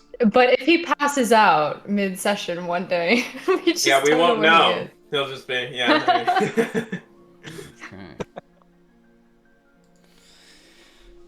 All right, so let's get ourselves back underway. In the bridge, adulation and impressed applause washes over Praecordium. What a I am bout of just- spelljamming. I am just so awesome. Do you actually say that in You character? wait. Yes. Okay. Oh, jeez. Okay, well, Yue rushes over and takes his right hand and starts shaking it madly. I have Thank you. never seen such tactical abilities in space. I must concede my position to you. Oh. You are the best spelljammer. I mean, I wouldn't really consider myself a spelljammer, more of a Yes, the Helmsman. spell novice, Yes. but yes. Well, thank you. Yes. Are you sure? I would love to see you at the helm. I cannot compete. Well, What you mean you can't compete? The way that he flew was almost as if he were my grandfather. My grandfather was unmatched in his flight. Even I could not compete see. with him. well, I don't know anything about grandfathers, but I'm honored to make you happy. Your father's father is your grandfather. Wait, my father has a father? Do you not have a father? Of course he has a father. But Everybody yes. has a father. Yes, Your mother has a Dargaz is father my also. father, but Dargaz doesn't have a father. Dagus has a father. Everyone has a father. No, he doesn't. Your father's father is just farther up the line of fathering. Well, this is far too much for my blood, but thank you. And as you shake his hand, the palm of your hand gets tingly, like it's falling asleep. And he gives you a smile.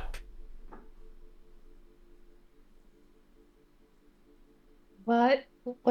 What is this? What do you mean? My hand feels numb. Oh. Do you feel alright? Are you okay? Just a bit sleepy, I think. Well, should we get her to a doctor? Or... Perhaps. We can try another time there, Yue. For now, go get you some sleep. Hey, Prey. Mind taking us What? back over to port? Sure thing, Captain. Salute. All right, Have a then. seat in the chair. Okay. And I will escort Yue to her room. Hey, Torque is just looking over at Celestion. Just like, look, what do we do now? We're just sitting here? He gon' fly. We take home. How do you know? Back to work. I feel it in my scales. Wings! I told you. There was a sign. Yes, I hear. So Let's the get going now. Wing buddies go back to work, orientating the ship as our intrepid spelljamming helmsman brings us back down to the Artemis's place on the space dock. But when you return, something awaits you on the plateau. We got no more room for people. I got no more food. Stop putting people on my ship. I have no more food. You're gonna have to buy more food, dude. I don't know what to tell you. Chuddy's eating all the damn watermelons. He's a hungry, growing gif, okay? He's He's only hungry, 5 hungry. years old. I was about to say, how did you miss that obvious joke? He's a hungry hippo. Yeah, Hello. that's why. Hello. I am insert animal name with insert fantasy creature name. Here to join your crew. Like, I gotta fill the niche quotas here of what people like in their games. I just think people prefer beast races, so I have to acquire them. Okay. I always preferred beast races. Clearly. It's what the people want. Clearly. You could always do no, you can't do that. Don't steal any of my ideas, Christina. If you're thinking it, it's probably going to happen. Oh goodness. Okay. Stood beside the plot of land reserved for the Artemis is an extremely colourfully dressed individual, draped in a luxuriant emerald admiral's uniform complete with shimmering gold braiding, his head topped with a tricorn hat set with a magenta feather. Beneath all the finery stands a svelte golden-haired elf. He extends his hand up towards the Artemis, as if beckoning the craft towards himself. Who's this Joker? You know who it is. Oh. His eyes will light up. That's no Joker. Do you all know who that is? Gideon and Torque know who this is as well. No, but you were about to say yes. A good elven friend. But Torque can't I hope see. it's No, Torque can't see. that's that son of a bitch, Icarus. Admiral Icarus? Yep. What's he doing in the space docks? Does my hair look alright? He's bald.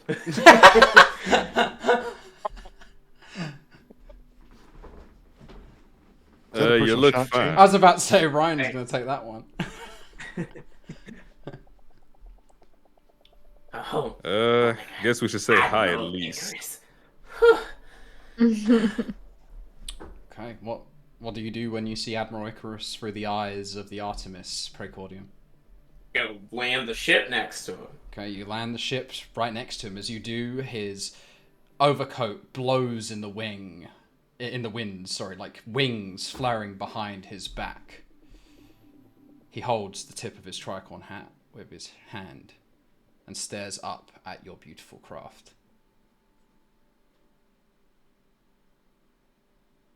Well, Recording Captain, notice now? you gonna parlay with him? Yeah, I guess I'll say hi to him real quick. And I'll ask Precordium to lower the lower the loading bay. Okay. Yeah, I'll do so. Okay, so the Artemis squats down to the floor and steps extend out. Admiral Icarus stands with his arms crossed, waiting for someone to approach him. Oh, Nicky, how you been? Well, I've been better, but you're here now. Were you waiting for little old me? Just the man I'm looking for, as always. You got some more trouble in store? No. Apparently you do. Well, trouble seems to follow me everywhere I go, but You're damn right. what's on your mind?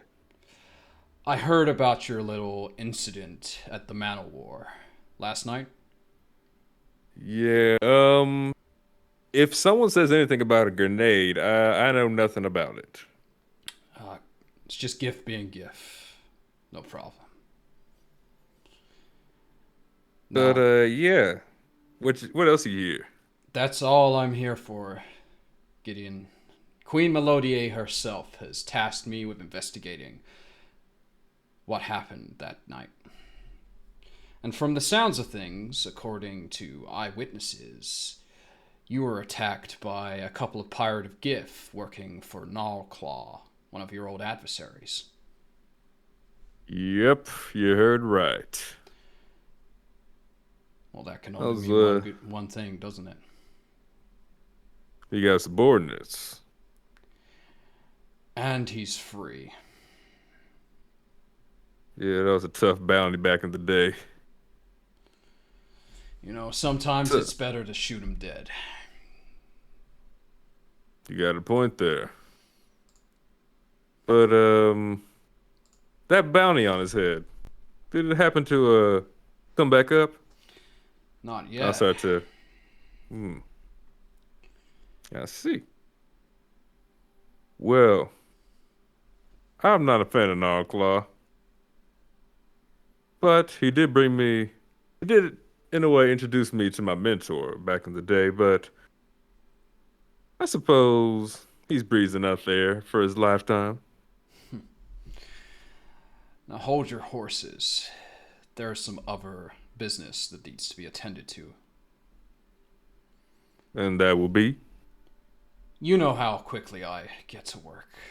Last night I just couldn't sleep with the excitement of cleaning up your mess. So Where you I just. got to looking around. What'd you find? Men of the Dark Crescent. Here on the Rock of Brawl. Here. Here. Dark Crescent Syndicate. You're damn right. Well, now we're talking. What else you find out?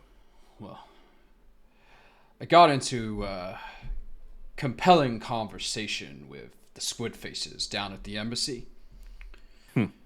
And they let me know that there's a group of Mind Flayers or Mind Flayer conducting experiments in the Underdark here on Brawl. Now, that would be bad if it was just happening on its own. But it seems the two threads are connected. And they tie a little knot. That's right. Apparently Gnarlclaw came to the Rock of Brawl not so long ago with a message to Ungatharod. In Gatharod? This hack down in the Underdark. The Squidface who is conducting these experiments. Apparently, he's been contacted by the Syndicate themselves. See. What exactly did he say? That's all I got. You're gonna have to ask him yourself. So where can I find him right about now? Deep beneath the earth. I can show you to a secret passage marked by illusion magic. It's a hole wide enough to fit an entire Spelljammer down, but then it becomes like a maze. No way the Arrow of Justice could have got in there, though. She's much too big. That cute little pile of junk you got there? Kidding. Someday, Gideon, you might have a ship like mine. Got the jokes, I see. Not as good as mine, but keep working on it. So yes, this hole we gotta go to. Fly my ship down there. Then we get off, and then hopefully there's a tunnel there. Take us somewhere. Always one to rush into danger, huh, Gideon? You think you're ready for a trip down into the Underdark right now? Done any preparation? Got enough supplies? What about your crewmates? They up to the task? Mind flayers are no joke. Yeah, we have been kind of hungry recently. To be honest, came back to the rock to see if there was any bounties coming up. Well, one just opened up. He'll toss you a bag of coin. There's your advance. Hot damn. This for our little buddy down here, our squid face pal. I got no gripes with the Mind Flayer. Sometimes you just gotta live with him, you know? You kill him, another one will take his place. Find out what he's doing. Report back to me. And deal with this whole Gnaw Claw issue while you're at it. Will do. And I'll shake his hand. Okay, he shakes your hand. Let's do it. Mm-hmm. All right, get back on that fancy arrow of justice of yours. Just let me know when you're ready to go. Have a discussion with your crew or whatever. Torque. I knew you were looking for a new helmsman. I hope you found one. Might have found two, actually. But we'll say that for another time. The next discussion. Well, I'll be. All right. You know where to find me. Elven Forest. Sounds good. And I will start to head back on the ship. Okay, you head back to the ship. You see Praecordium is hidden in the side of the like the entranceway of the downward ramp, and he's like standing there when you walk back up, and he goes, "What was he like?" Old Icky? Did He's he do alright. the cool thing where he cut the guy in half? Whack! Not this time. Maybe next man. time, though. But for now, So cool. gather everyone up on the ship in the main bridge. Right. I'll go get Torque. I'll go find UA. Okay. So you reach Torque, Praecordium. Look! Yeah. Yes. Pray. Captain wants a meeting. Now or when? I think now. All right. Should we bring him with us? I think he's a part of the herd, so yes. All right. Celestion, Yes. come with. All right. Let's go. Where are we going? Where's the I meeting? think the helm. Oh, that's a good spot. To Okay. bridge. Let's go. For the meeting. Okay. You run down the whole. How did you know that? I've been on ship before. What ship have you been on? Herd ship. I've had hardship too. but Celestion As well. Pearl Scale. I was on Autumn Golden Sky. Nice name. Long ago. Oh well, we should hurry. Shouldn't. Okay, so you The emotional bond thing. Does that just happen naturally? Is that It's what? only if I want to ask you what your emotion is. I think Okay. it's like I just make it's sure. like if I mentally am like the way I'm gonna do it. So while bonded in this way, you can sense the emotional state of those creatures as long as you're on the same plane. So I feel like I can turn it on and off, Rob. Right? You can. So if you Yeah. choose to be feeling his emotions, you can feel them all the time, Yeah. unfiltered, or you can just decide that you don't want to feel them currently. Mhm. So I think that he'll use it when like he needs to know more when he's directly talking to someone, you know? It's like kind of like an inference, right? And so he's not really paying attention to that. So Yep. Just want to make sure. yeah. So the group of three go to the bridge, while Gideon knocks at Yue's bedroom door. But before he can knock, Ray already flings it open and goes, "Yes, Captain." Oh, I guess you heard me on my way. We There's a got creak good in ne- your floorboard in the hall. I should probably get that fixed, but got good news. But I want to share it over on the bridge. Then let's go. Mm-hmm. By the way, have you seen Chut anywhere around here? I always assume he's in the kitchen with all the watermelons. If not eating with them, napping with them. Whatever you do, don't tell Torque that. So, It'll on be our obvious secret. I guess we'll swing by the kitchen, check on him, see where he is, see if he's in there. He's not in the kitchen. Maybe he's already up there. Then And we'll let's head on go up. upstairs. You just leaving a hippo loose on the ship? Okay.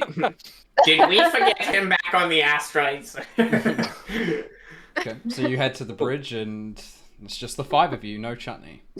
I think though that Torque is at this point going to be looking around like, where Where's is he? Chutney? Have you guys seen Chutney? If he's not Last where the ep- watermelons are, maybe the grenades? Where do you store those? He brings the grenade. So where? He's God. Maybe he's in his room. Hmm. We'll swing by Torque there. is going to sprint down to the galley and like where he's like bouncing off the walls and just like running through as fast as he can to see what if he's in the kitchen and in the ice box or in the watermelon storage or the produce storage. Throwing everything over your head like I'm this. just not throwing. I'm just like looking for him. I mean, it's not like he can hide behind Yeah, a he's crate an of watermelon. 8 foot tall, 400-pound hippo man. No, he Yeah. is not in the He kitchen. might have dug himself all the way behind the watermelon stash, though. Might So he's not in the That is kitchen. funny. He's in my room next to the kitchen, like opening up the side of the He's wall. got like He's a taking the porthole, panel like- off. It has a little. Did he Shawshank to the kitchen? He did. No, I he's know, got but a- the panel's not large enough, so he has a knife and he's just cutting squares. He's got like a and poster taking in his slices room out. of like this. Yeah. You guys have to He's got a spoil poster in his all room of my for like plans. sexy hippo lady that looks like the one from Madagascar or whatever that's in there. Moto You know- legs. What's her name? Gloria, I think. Yeah, Gloria, something like that. yeah. Oh my Something God. And so he Don't have to find that back. we lift it up and there behind there's a tunnel No. to the kitchen. There is no no. tunnel in the kitchen. I want to open up the door to Chutney's room. Okay, so you try to open the door to Chutney's room. Locked. Hello? Chutney, Yes? what are you doing? Nothing. Don't come in. At this point, you Okay. little footsteps come running down. Open it. We have a meeting. You're missing out. Can I have 1 minute? Just to tidy up. What exactly are you cleaning up? My room. Yes.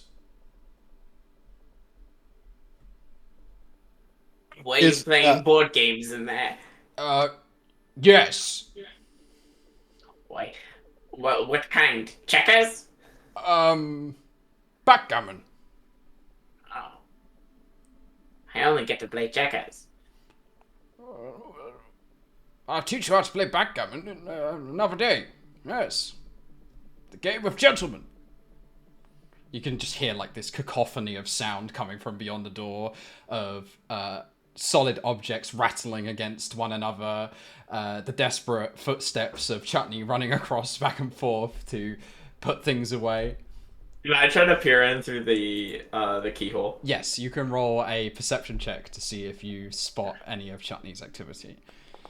I see Precordium looking through the keyhole. I drop to the ground and try to look under the door. Okay, you can roll a perception check as well as you guys Can we get a Scooby-Doo. picture? I want to see this drawing. Yeah. One there, one underneath. We should do like a like Scooby-Doo. side on where you guys are looking through and he's on the other side. Like, well, Precordium rolled an 18. UA, would you care rolling for us? Okay, that is, I believe, a 16 on UA's roll.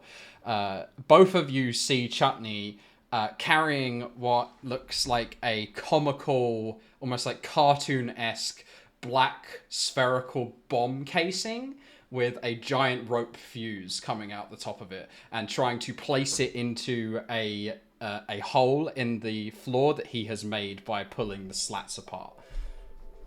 Create a Get him bomb. back Tug on away. Precordium's pants. It's like a Do you bomb think from there's a Mario. watermelon? No. UA. I tug on Precordium. Do you think Ah. it's a watermelon hidden inside a bomb, perhaps? Or No, just a I bomb? think it's just a really big bomb, and we're in danger. Would you like to make a bet? I'm missing might all of be our fun. all the people that are viewers that are watching because they want to keep Chutney around, but he's gonna blow the ship up.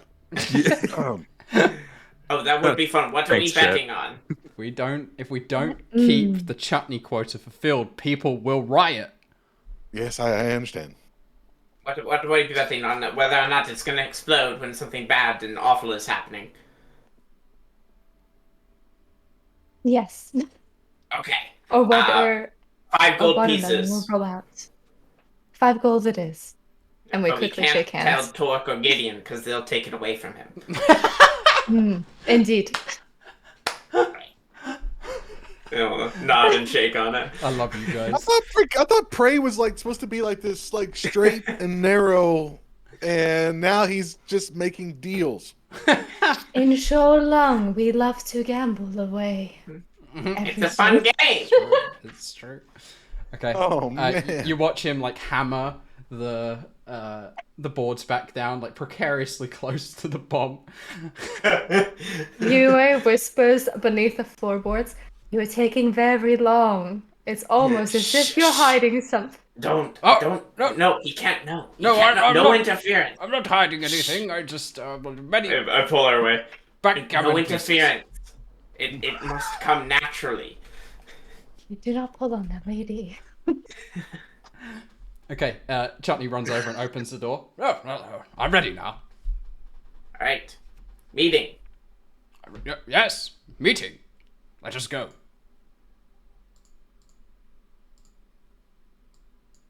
So I'm assuming we all start making our way back there. So We found Chutney, Chutney. and He the was rest walk past doing the kitchen. nothing. Absolutely nothing. What the hell's took Slap y'all so long? Precordium. He dude? was playing I thought for- backgammon. Yes, a game of backgammon. To keep my mind With sharp. himself. Yes. There is no opponent greater than myself. Backgammon. I mean blackgammon. Backgammon. Did you win? Yes, I know. I see. Well, we got good news. We, Bully. the crew of the Artemis, have our first job. And I will take out the bag of gold and like shake it in front of everyone and show them. It's a hefty leather sack filled with gold pieces. All we got to do is meet up with Icarus back at the Elven Forest, and he's going to give us a full briefing of the job.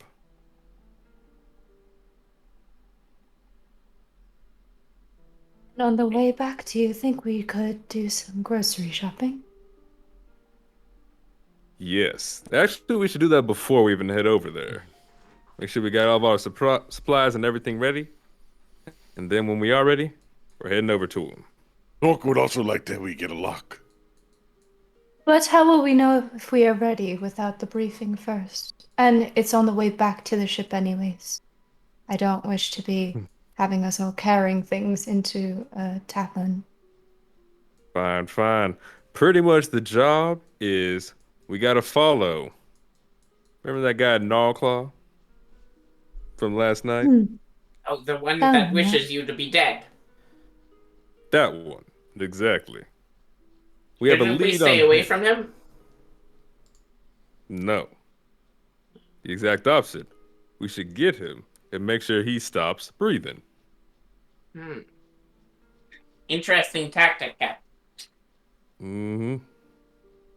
But Running yes, and facing your fears head on. bingo, Miss Yue. But he is a threat to a much, much bigger problem. Any of y'all ever heard of something called the Dark Crescent Syndicate? Only because you've told me about them. Yes. Have I ever heard of something called the Dark Crescent Syndicate? No. No. UA has never heard of this organization either. No, I have not. Well, take my word for it when I say they're a bunch of assholes. Oh, But yes, we got a they bounty do to take have a out. kind of cool name. And they Fine, also I'll give have him that. a cool symbol with Gideon. You will present a sash of one of the members of the Dark Crescent Syndicate. Let me go look through my inventory. I'll display it. Here it is. And for those of you who have wondered what the mysterious symbol across all of the Spelljammer content was supposed to represent, it is the symbol of the Dark Crescent Syndicate, as shown on screen right now. Created by Rolozen, fantastic artist Lorenzo. Go like his stuff. Oh, beautiful. This embroidery is so delicate. Maybe don't praise them too much. I mean, they do What have is the it that they cool- have done? They're part of the, some people call it the underbelly. And they are not to be trifled with. They've done some disastrous things. Killing officials, taking people hostage, anything you can think of, they've done it. Children, of course. Of course. Let's just say They have no honor. let's say I know a thing or two about them personally. But I no longer think their name is cool.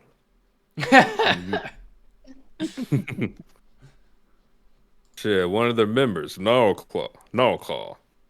I took him down at one point, threw him in jail. Seems he's escaped.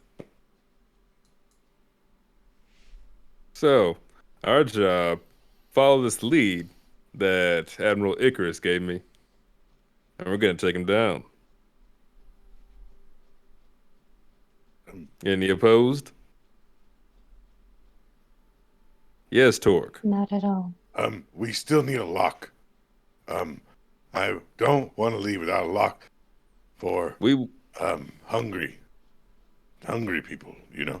Oh, I won't name names. I'll just point at them and whistle. Chutney looks at Celestion. You need to stop eating. right. He mean you, idiot. Right. So Well, before we go, we're gonna get our supplies early, and we will get you that lock. Ooh, ooh, ooh, Yes. ooh. Permission to buy more black powder, sir, for the ship. Denied. What? But you saw what my explosives were capable of, sir. which is why it is denied. But yes, sir. Oh, Captain, I think we should hear him out. I mean, if we are to encounter anything, we should have all the necessary protection that we desire. Exactly. Did you see what happened to that asteroid? Chutney, you would never make anything bigger than a hand grenade, would you? Never. Yes. Are Can I you roll sure? insight on him? Oh, you don't need to roll insight. Well, two of us already know. That is clearly. Can I try to cover for Chutney? Like his monocle up. falls out when he That- tries to tell us the lie. It's up to you guys how you wanna resolve that. I'm gonna step in front of Chutney. I think this is a lovely idea, Gideon. I do too. I second this.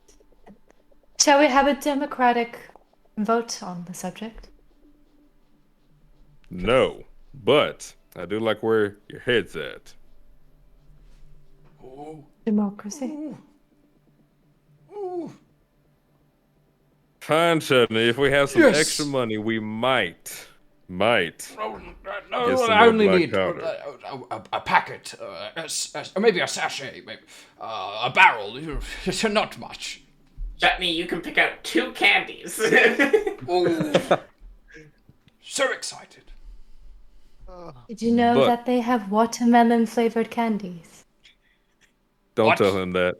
What? Don't tell him that. I rescind No, we say- my previous offer.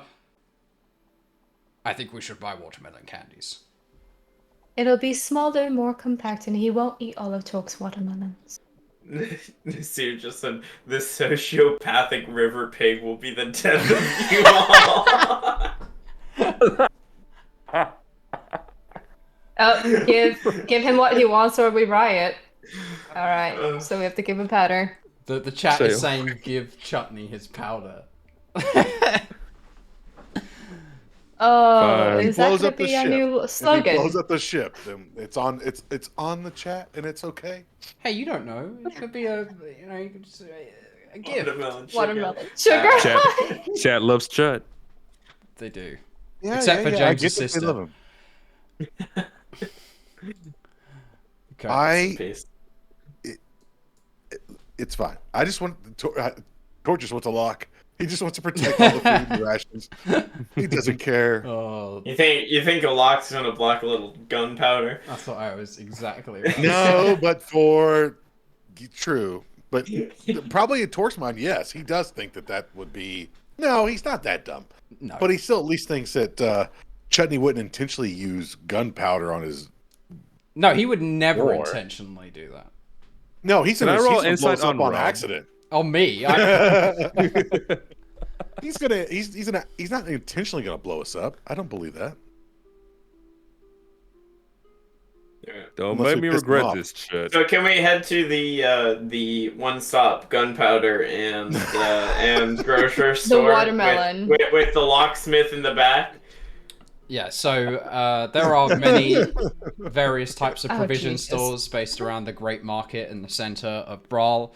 The Great Market is your typical sprawling mass of small buildings, sales kiosks, and mercantiles that will service absolutely every need. So, if you guys do not wish to roleplay your acquisitions, we can discuss that out of game. Yeah, I just want to know that Torque is looking for one of the comically sized iron like locks that has a key that goes in that is massive, Yeah. so that he can tie it on a rope and then wear it around his neck, so that he has the key and nobody else has the key to the kitchen. But it's like the hole for where the lock should go. It's just barely. I have to like squeeze it in there to get it to go because it's way too large for it. But he just thinks bigger is better. Yep. Yeah. Yep. So you get a incredibly large lock, the bar of which is as thick as your hands can wrap around them. Let's hope that prevents Chutney from raiding the provisions. Not Chuck's gonna, or if not, then Torque's gonna have. I said Chuck because Chutney and Torque got confused there.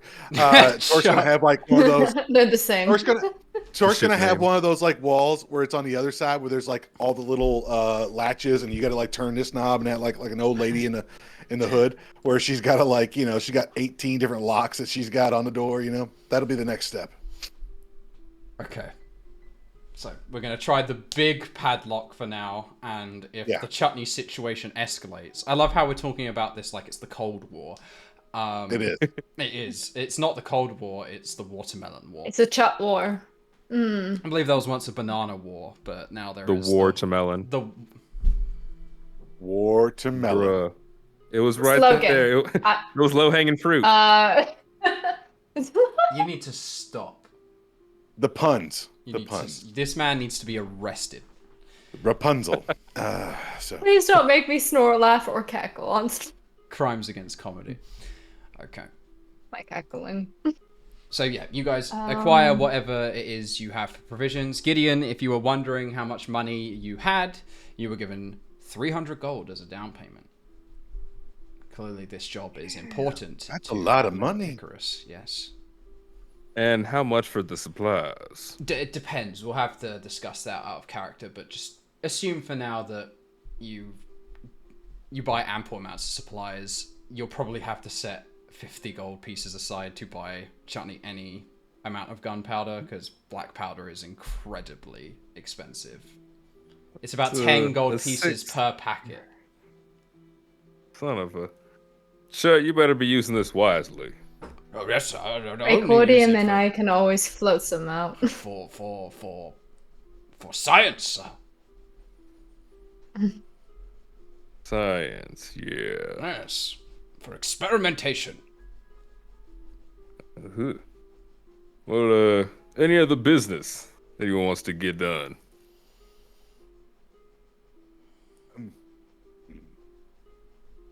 No, I figure like there's just a scene of us like loading like pallets of watermelons into the. Now you could just strap them Artemis. onto Celestion, because as a quadruped, his carrying capacity is doubled. Brother is jacked. He is jacked. So yeah, there's that, and then there's I think Torque probably got some axe beak steaks that he didn't let Precordium see. It's like a special like thing to like get or whatever, hold on to, and he'll put those away. Like tuck them in the back of the icebox. Okay. Cat wants to know how much for the candy. The watermelon candy. Each piece of watermelon candy is 3 copper pieces. Shit. pretty Everybody in lot a big old bigger than bag. that. But Yeah. You can buy him 100 candies. Yue for also. 3 gold. Okay, so Yue also gets him 5 gold worth of watermelon candy, but she hides it because she's gonna play prank. Okay. I want to get some bags of oatmeal. I'm missing home. With that brown sugar too. it's only on his birthday. You're only allowed to have brown sugar in your oatmeal on your birthday. And he's gonna like, how much would I guess he'll just buy oatmeal in rations. Okay, yeah, so 2 silvers worth for each bowl of oatmeal. Okay. Can we get? That's what we need. Need Precordium with a bowl of oatmeal and be like, please, Oliver sir, may I have Twist. some more. Yeah, that's a brilliant poster idea. It's perfect. Please, sir, it's my birthday. Extra brown sugar. Right. I'm ready. Is there also a shisha store nearby? Because I have an opium pipe with me, and Oh, I God. think there was a request for watermelon flavored opium or whatever. Watermelon flavored opium. Or Oh, a hookah. What Yeah, are it you was trying to too- do to Chutney? Are you turning Chutney into a drug addict? What the? I He's mean, a think it's hookah. already I don't there. know why I thought of vape pipe. I was like, Opium. oh, dear. that would have been an incredibly racist reference if you weren't Chinese, Christina. Oh yeah, I got my handy opium pipe. with me. Joey. Amazing. Wow. So you have your. we need a disclaimer now for Yes. for when we put this on the VOD. Exactly. You have a Shawnese smoking pipe. Mr. Hippo Yeah. Man Child, are you good? You Mr. got Hippo everything? Man-child. Yes, sir. Man-child is ready. What you guys have done All to right, me. then. You have successfully devolved and derailed the session for the first time in this campaign. Well done. There'll be more. Wow. Well done. Let's say. It's a good start. Good start. This is If, easing our way if- in. If you don't have a section of the campaign set aside for me purchasing oatmeal, you're in for a wild ride.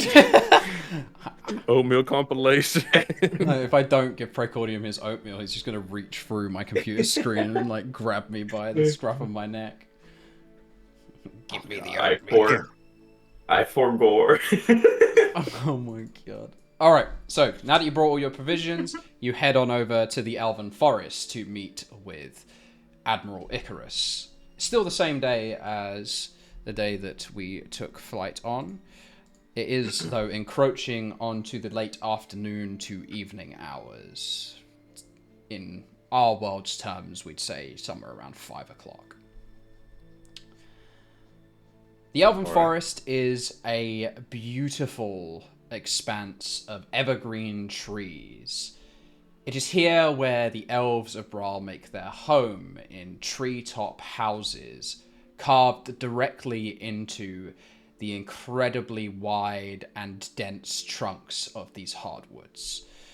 The walkways of the Elven Forest are suspended between each tree, with a single path cutting through along the ground, typically reserved for non-elves whom don't live in the complex above, to walk through and marvel at the beauty of this elvish architecture. But when you come to the Elvish Forest, Gideon, you know where Icarus likes to hang out. In the center of the Elvish Forest is a base.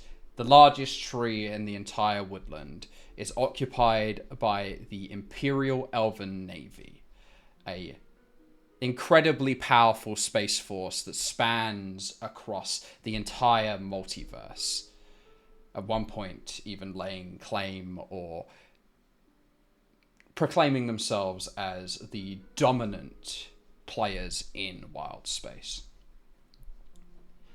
Behind the tree itself is a sunny glade, growing about which are a menagerie of different spring and summer flowers. Birds chirp in this natural paradise. And in it you find Icarus, sat on a beautifully carved bench, pondering his thoughts, his hat now doffed and placed upon his lap. Nice cap you got there. Having the men's sizes? You know it. So you're keen, Well- huh? Come again? You're pretty keen, Gideon. Didn't even wait a day. Yeah, well, we want to get the instructions of where to go. Might need to take a bit of a breather before we head down there, because like you said, Squid Face is no joke. Yeah, if you're not prepared, it's gonna be a tough ride. And allow me to introduce you to the esteemed crew of the Artemis. What a pleasure. And I'll introduce everyone individually. Okay, so he goes across the line, and first up is Yue. It's This a here? pleasure to meet you. This is Miss Yue, Best artist I've seen in my entire life. Ah, 很高兴认识你。 What she said. 你好. And he will 你会 take your 讲中 hand 文？ and place your hand to his forehead. It is a pleasure Yue to blushes. spend time with a woman of such astounding beauty. Call yourself Icarus. I'm simply admiring Corallin's work. Yue slightly laughs and looks away and just shakes her head. Now, who do we have here? And he turns to Precordium. Precordium is hidden behind Torque. Like, you know, like peeks his head out. Precordium. It's good to see you again. Wait, you know me? Of course I know you. I tutored you in all things battle. Yes, you did! Wait. Yes! He's gonna stand up. Yes, he did! He taught me everything! Adventure, and breakish audacity, it was amazing! Well, I see you two know each other then. Is anyone else amazed by this? Oh, very well. He's always like this. Agreed. I take it he's your new helmsman. You take it right then. You have the sword. Oh, I have it. And he pats the scimitar on his hip.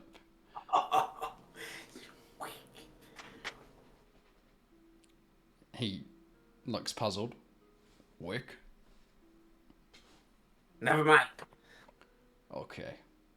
You got yourself a young ace in this one, Gideon. You got good taste. Glad to hear it. Say hi to your dad for me, huh? And he gives Precordium a wink. Yes. Did you know they say father has a father? I don't think he does. Everybody's got to come from somewhere, Precordium.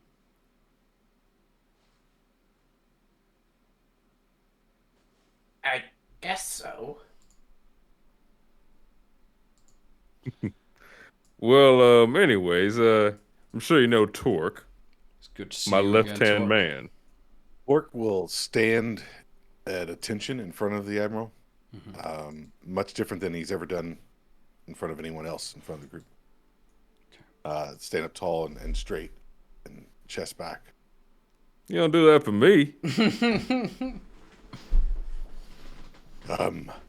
For the Admiral, and although I no longer serve a post, I still show him the respect that I always would. Once a man of the military, always a man of the military. Hey, Torque. Yes, sir. You have nothing, no worries from me. I will always, anytime you need help, let me know. Happy to help you. I'm sure I will. You're one of the good ones. He'll pat Torque on the shoulder and then give him a very, flamboyant and almost sarcastic salute. Orc Oh. will salute back. What about these two funny-looking fellas? Right there is a watermelon addict. His name is Chutney. Admiral, it is a pleasure to make your acquaintance. I am Private Archibald Chutney Wildorf, at your service, sir. He knows a thing or two about making things go boom, so if you ever need an explosive expert, there's your guy. You really do like dicing with death, Gideon. A gif on your ship? Oh boy. Yeah, say what you want, but he's gonna be a useful member, I'm positive. Last but certainly not least is the newest member, Celestion. Helmet. He's Celestion me. Nice meet. not a man of many words, but man, does he know his way around a blade. Master Wrestler. Best in herd. Heard that? He's the best. Damn right. Mm-hmm. A Dracon yes. as well. Wow. Now that's a rare find. These guys don't tend to leave their herds.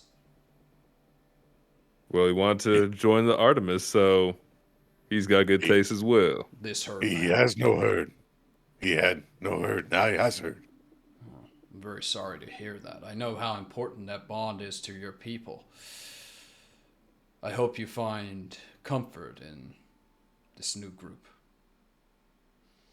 I reckon I will. So, care to tell us where exactly we'll be heading? Well, we're gonna need a spelljammer to get down there, so now that I'm here, how about we hop on the Artemis and you take me down and I'll point you in the right direction for whenever you're ready to go in. Fair enough. And I'll look over to Precordium and say, "Hey, Prey, how you feeling after the test driving today?" I am so excited. Fair enough. Care to take us down to wherever Icky wants to take us to? Who's Icky? Gideon, should we not, maybe rest and prepare? It's getting late in the evening. Oh, we will, but you're just going to show us where it is when we're ready.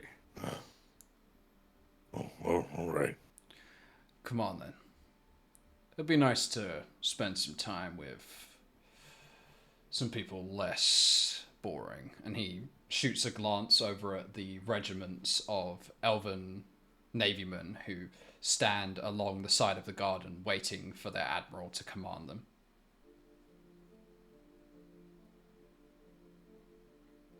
Catch up on some old times. And make some new friends. He'll look over at Yue. Mm-hmm. Yue is not paying attention. She is looking off into the stars for a moment. On purpose. Well, shall we? And he'll gesture to leave the garden. And I'll gesture him to the Artemis. Okay, so you proceed from the Elven Forest back to the space docks at the edge of the Rock of Braal and step aboard the Artemis. Alright, Prey. Why don't you show me what you got? Maybe you've improved a little since I last been on a flight with you. Very well. Sit down, and this time he sits up super regally, and then he kind of like takes a glance at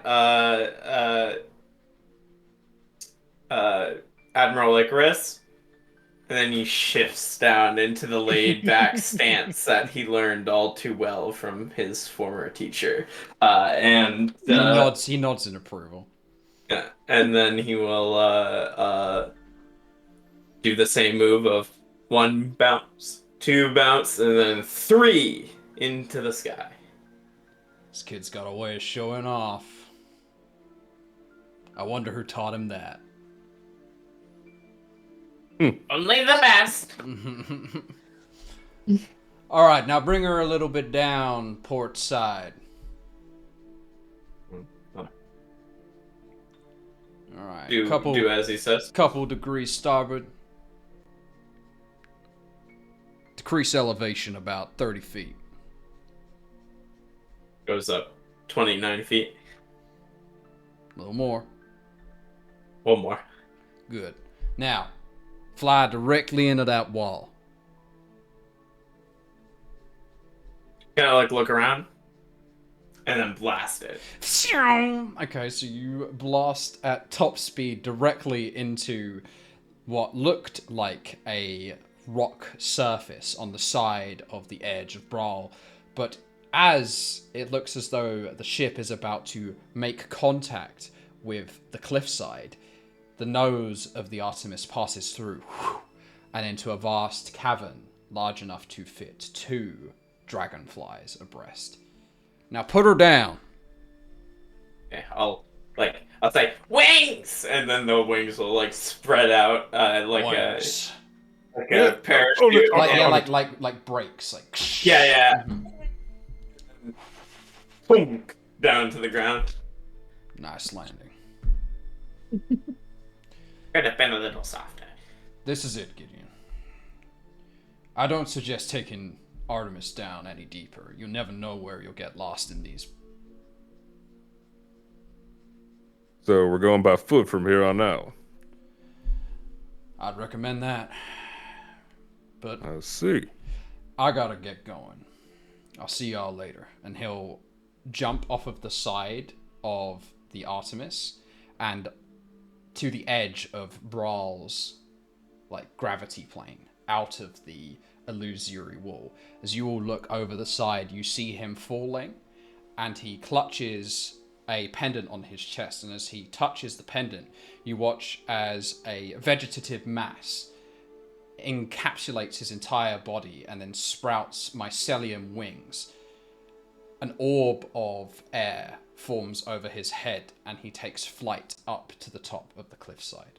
Damn. Yeah. Impressive. Always knew how to So make an cool. exit. Mm-hmm. I'll say, Captain, shall we take a rest above ground? Yes, take a rest on the ship, and then at dawn, we'll head in. Alright, I'll wings.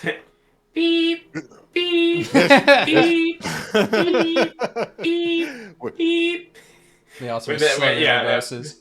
Yeah, and then, We own a U-Haul. and then the ship goes, and then Straight up into the air. yeah, And it does like a helix Like a as it Harrier goes up. jet? Yeah. Mhm, nice. Okay. You place the Artemis down in her allocated spot on the space docks. And the party can now take leisure for the rest of the day/evening. Is there anything in particular that the crew would like to do before tomorrow's expedition into the Underdark of the Rock of Brawl? Orc will start preparing like his mise en place for like the kitchen so that he can make the best breakfast, knowing that they're going into battle. He wants his crew, his teammates there to be ready to go. And he's actually set some berries aside specifically to put in to the oatmeal for prey. Although he hasn't told him that. It's just all he's preparing everything and getting it ready. And then because he gave up his bed, he'll go sleep out under the stars.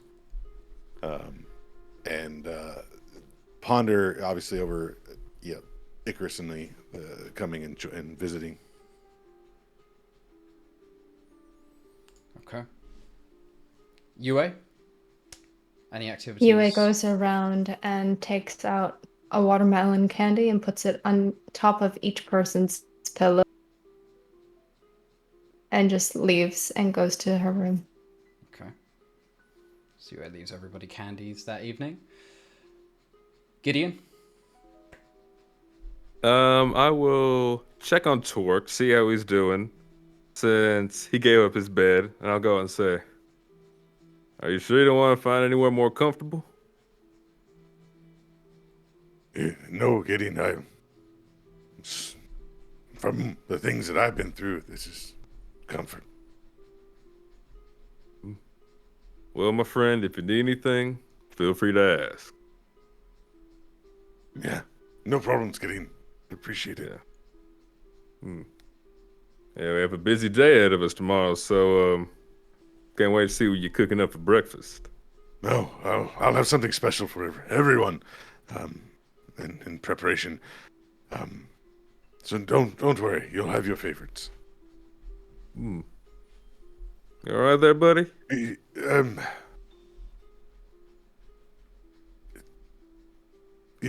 Mind flayers and some of the things that they can do,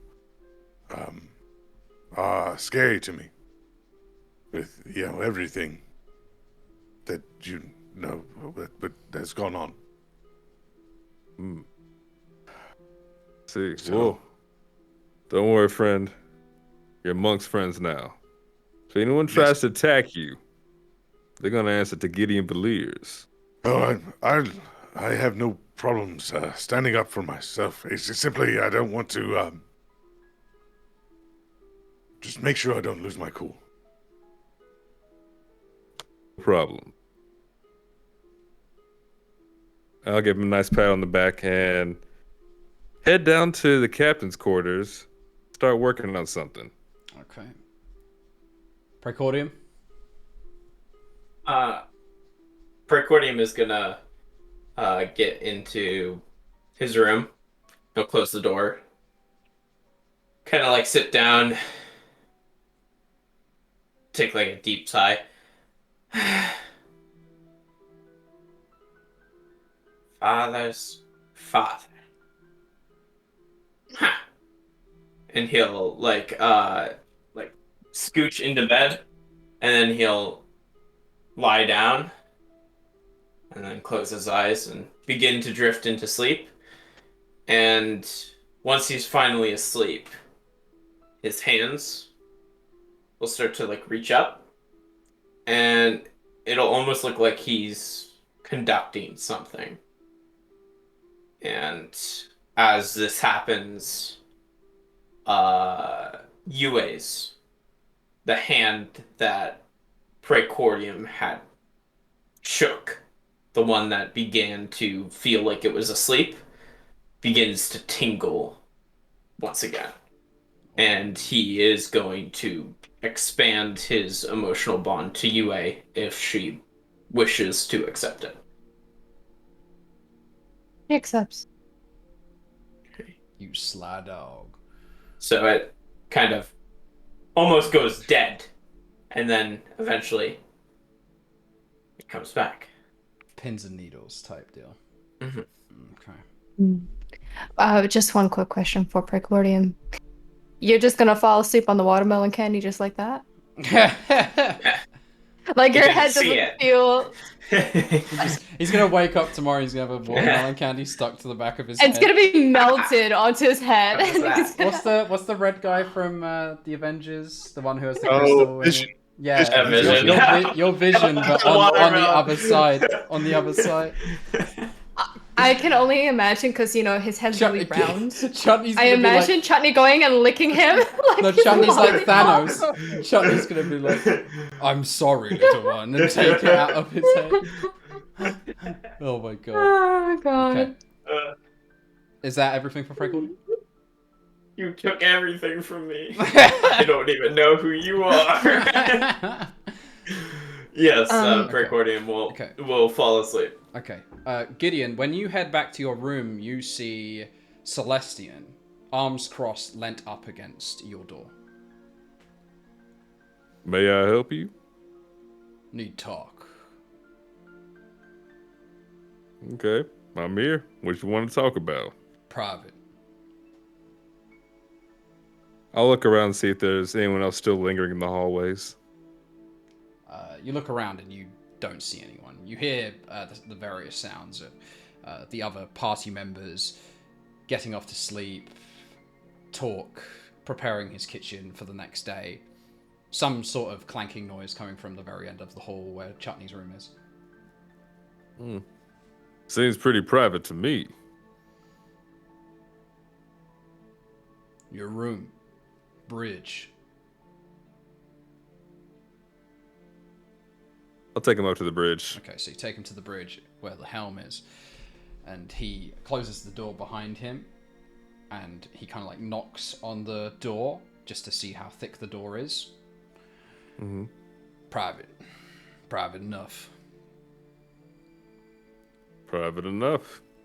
What's on your mind? Crescent. Come again? Crescent. Symbol. He'll point to the dark crescent symbol that's still on like the star chart table in the Helm's room. You know a thing or two about Dark Crescent Syndicate? Just one. I'm all ears.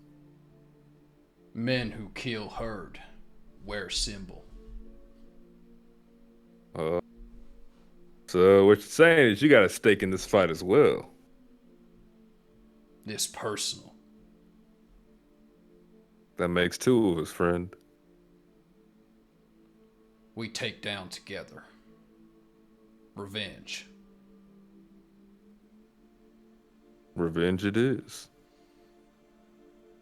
Okay. And he will Can I insight him Go just for it. in case? go for it. I want to believe him, but let's just double check. That would be a A 4. 4. You don't pick up on any extra details in his confession. Mm-hmm. Yeah, Gideon, he's getting kind of tired, so he can't really like read his facial expression at the moment. But he's like, "Yeah, we'll take him down together then." All right. Go sleep. Thanks, Right back at you. brother.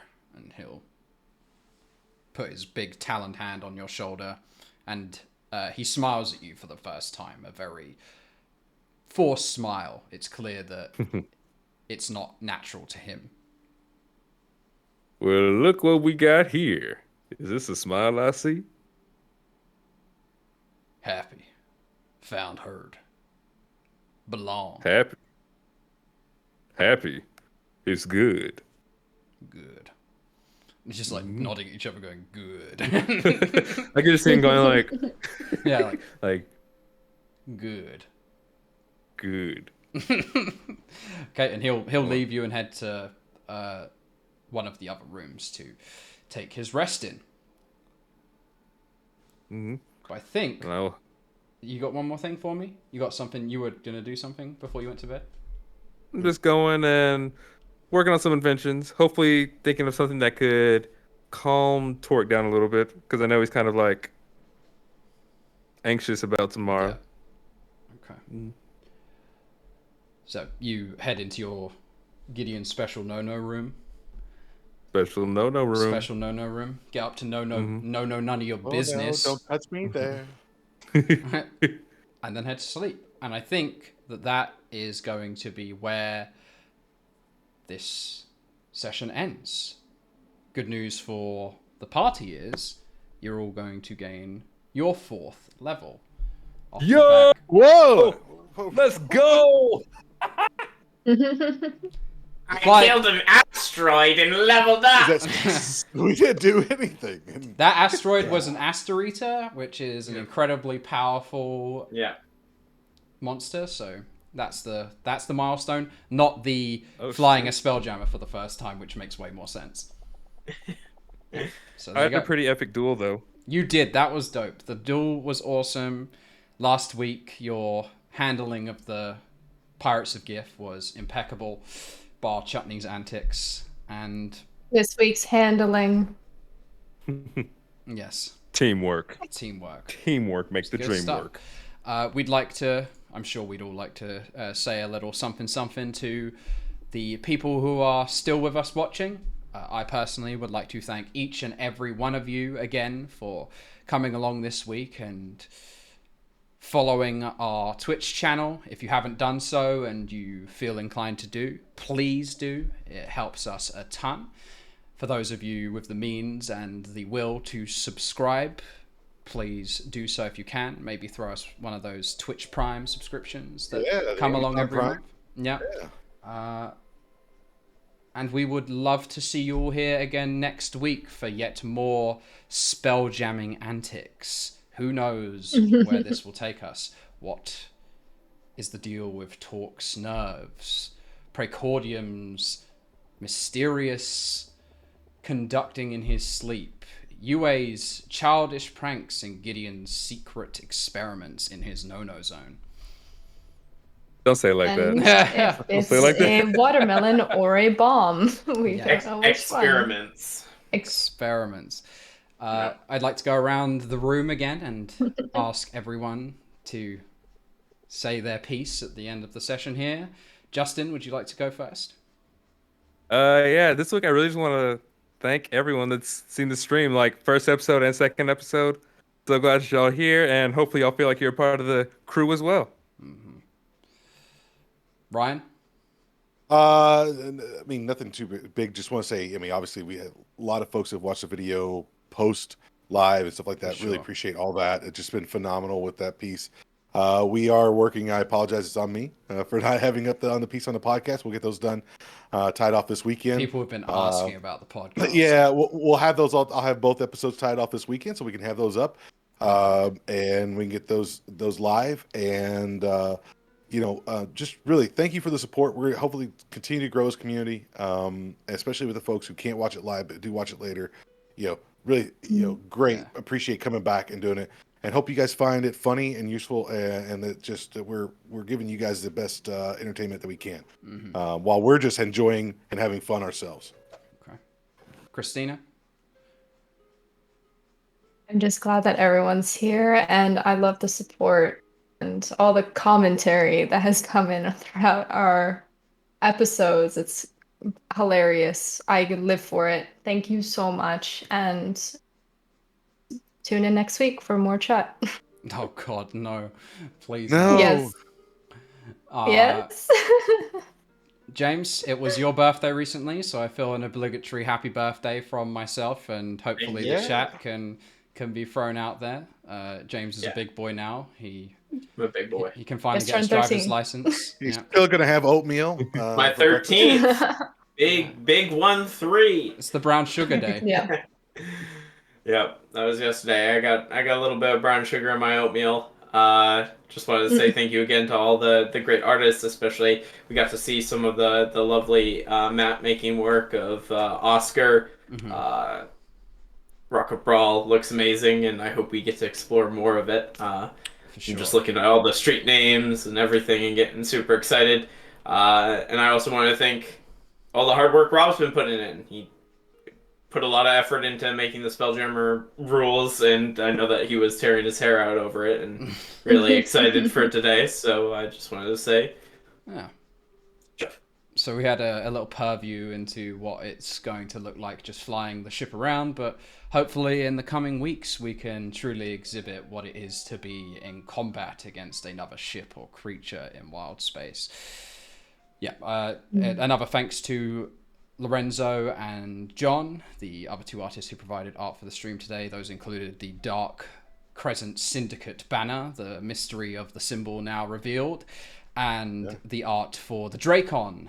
For those of you who are enjoying the content, particularly the free content, the artwork, and what will soon to be stat blocks, character creation options, etc., please do head on over to the Patreon. You don't have to subscribe.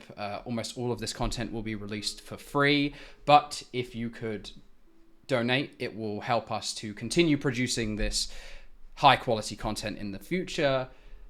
It doesn't come cheap, unfortunately, but we do only want to provide the best quality content for our subscribers and those interested in bringing Spelljammer back to 5th edition. So Yeah, if not, we're gonna have to like sell off like Pooh Daddy and a few of our other folks that are on here. Just sell them off. it'll be the first to go. Pooh Daddy's running. Yeah. I mean, so- honestly, I'll just be running a one-man show doing like Chutzmut. Christina's making gonna, an Instagram gonna of have to that. turn to erotic chutney commissions. Yes, Like, unfortunate. every share, every subscription, every Patreon sub is one step away From only from- Chut. No, don't tell them that, because then Only- they'll never give us those things. A step away I was from about to say, Pooh we can Daddy be- being sold. Also, remember, join the Discord for those folks. Please That don't. Yeah. Most of you probably have Yes. joined Discord, and then hit those Reddit posts that we put out there. Rob has been doing an amazing job of putting out pieces each week, things like that, and that we've gotten commissioned and stuff like that. That's trying to draw more. We just want to share more and more.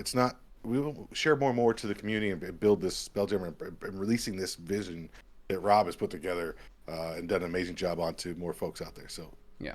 There's continue to help us. There's a great community out there. those folks who still love Spelljammer, and they deserve their attention. Particularly those who have developed other projects such as the Wildjammer project that is incredibly well worked. But yeah, we're going to do our own thing here and hope that this project helps push all of that sort of content to its zenith, and maybe we'll get the attention of the big people upstairs who will then bring us the official content that everyone is crying out for. Wizards Good word, live good word, upon the core, the Wizards coast. listen to us now. Yeah, we love you, wizards. Yeah. We do. Yes, absolutely. Give us Thank you, Spelljammer. everyone. Yes. Thank you. Thank you, everyone. Sleep. Good night, everyone. Sleep well tonight. Aye. Good night, See you y'all. next week. Bye. Ryan, give me a next time on. Next time on Tears of the Moon. So just stay tuned. We got more coming.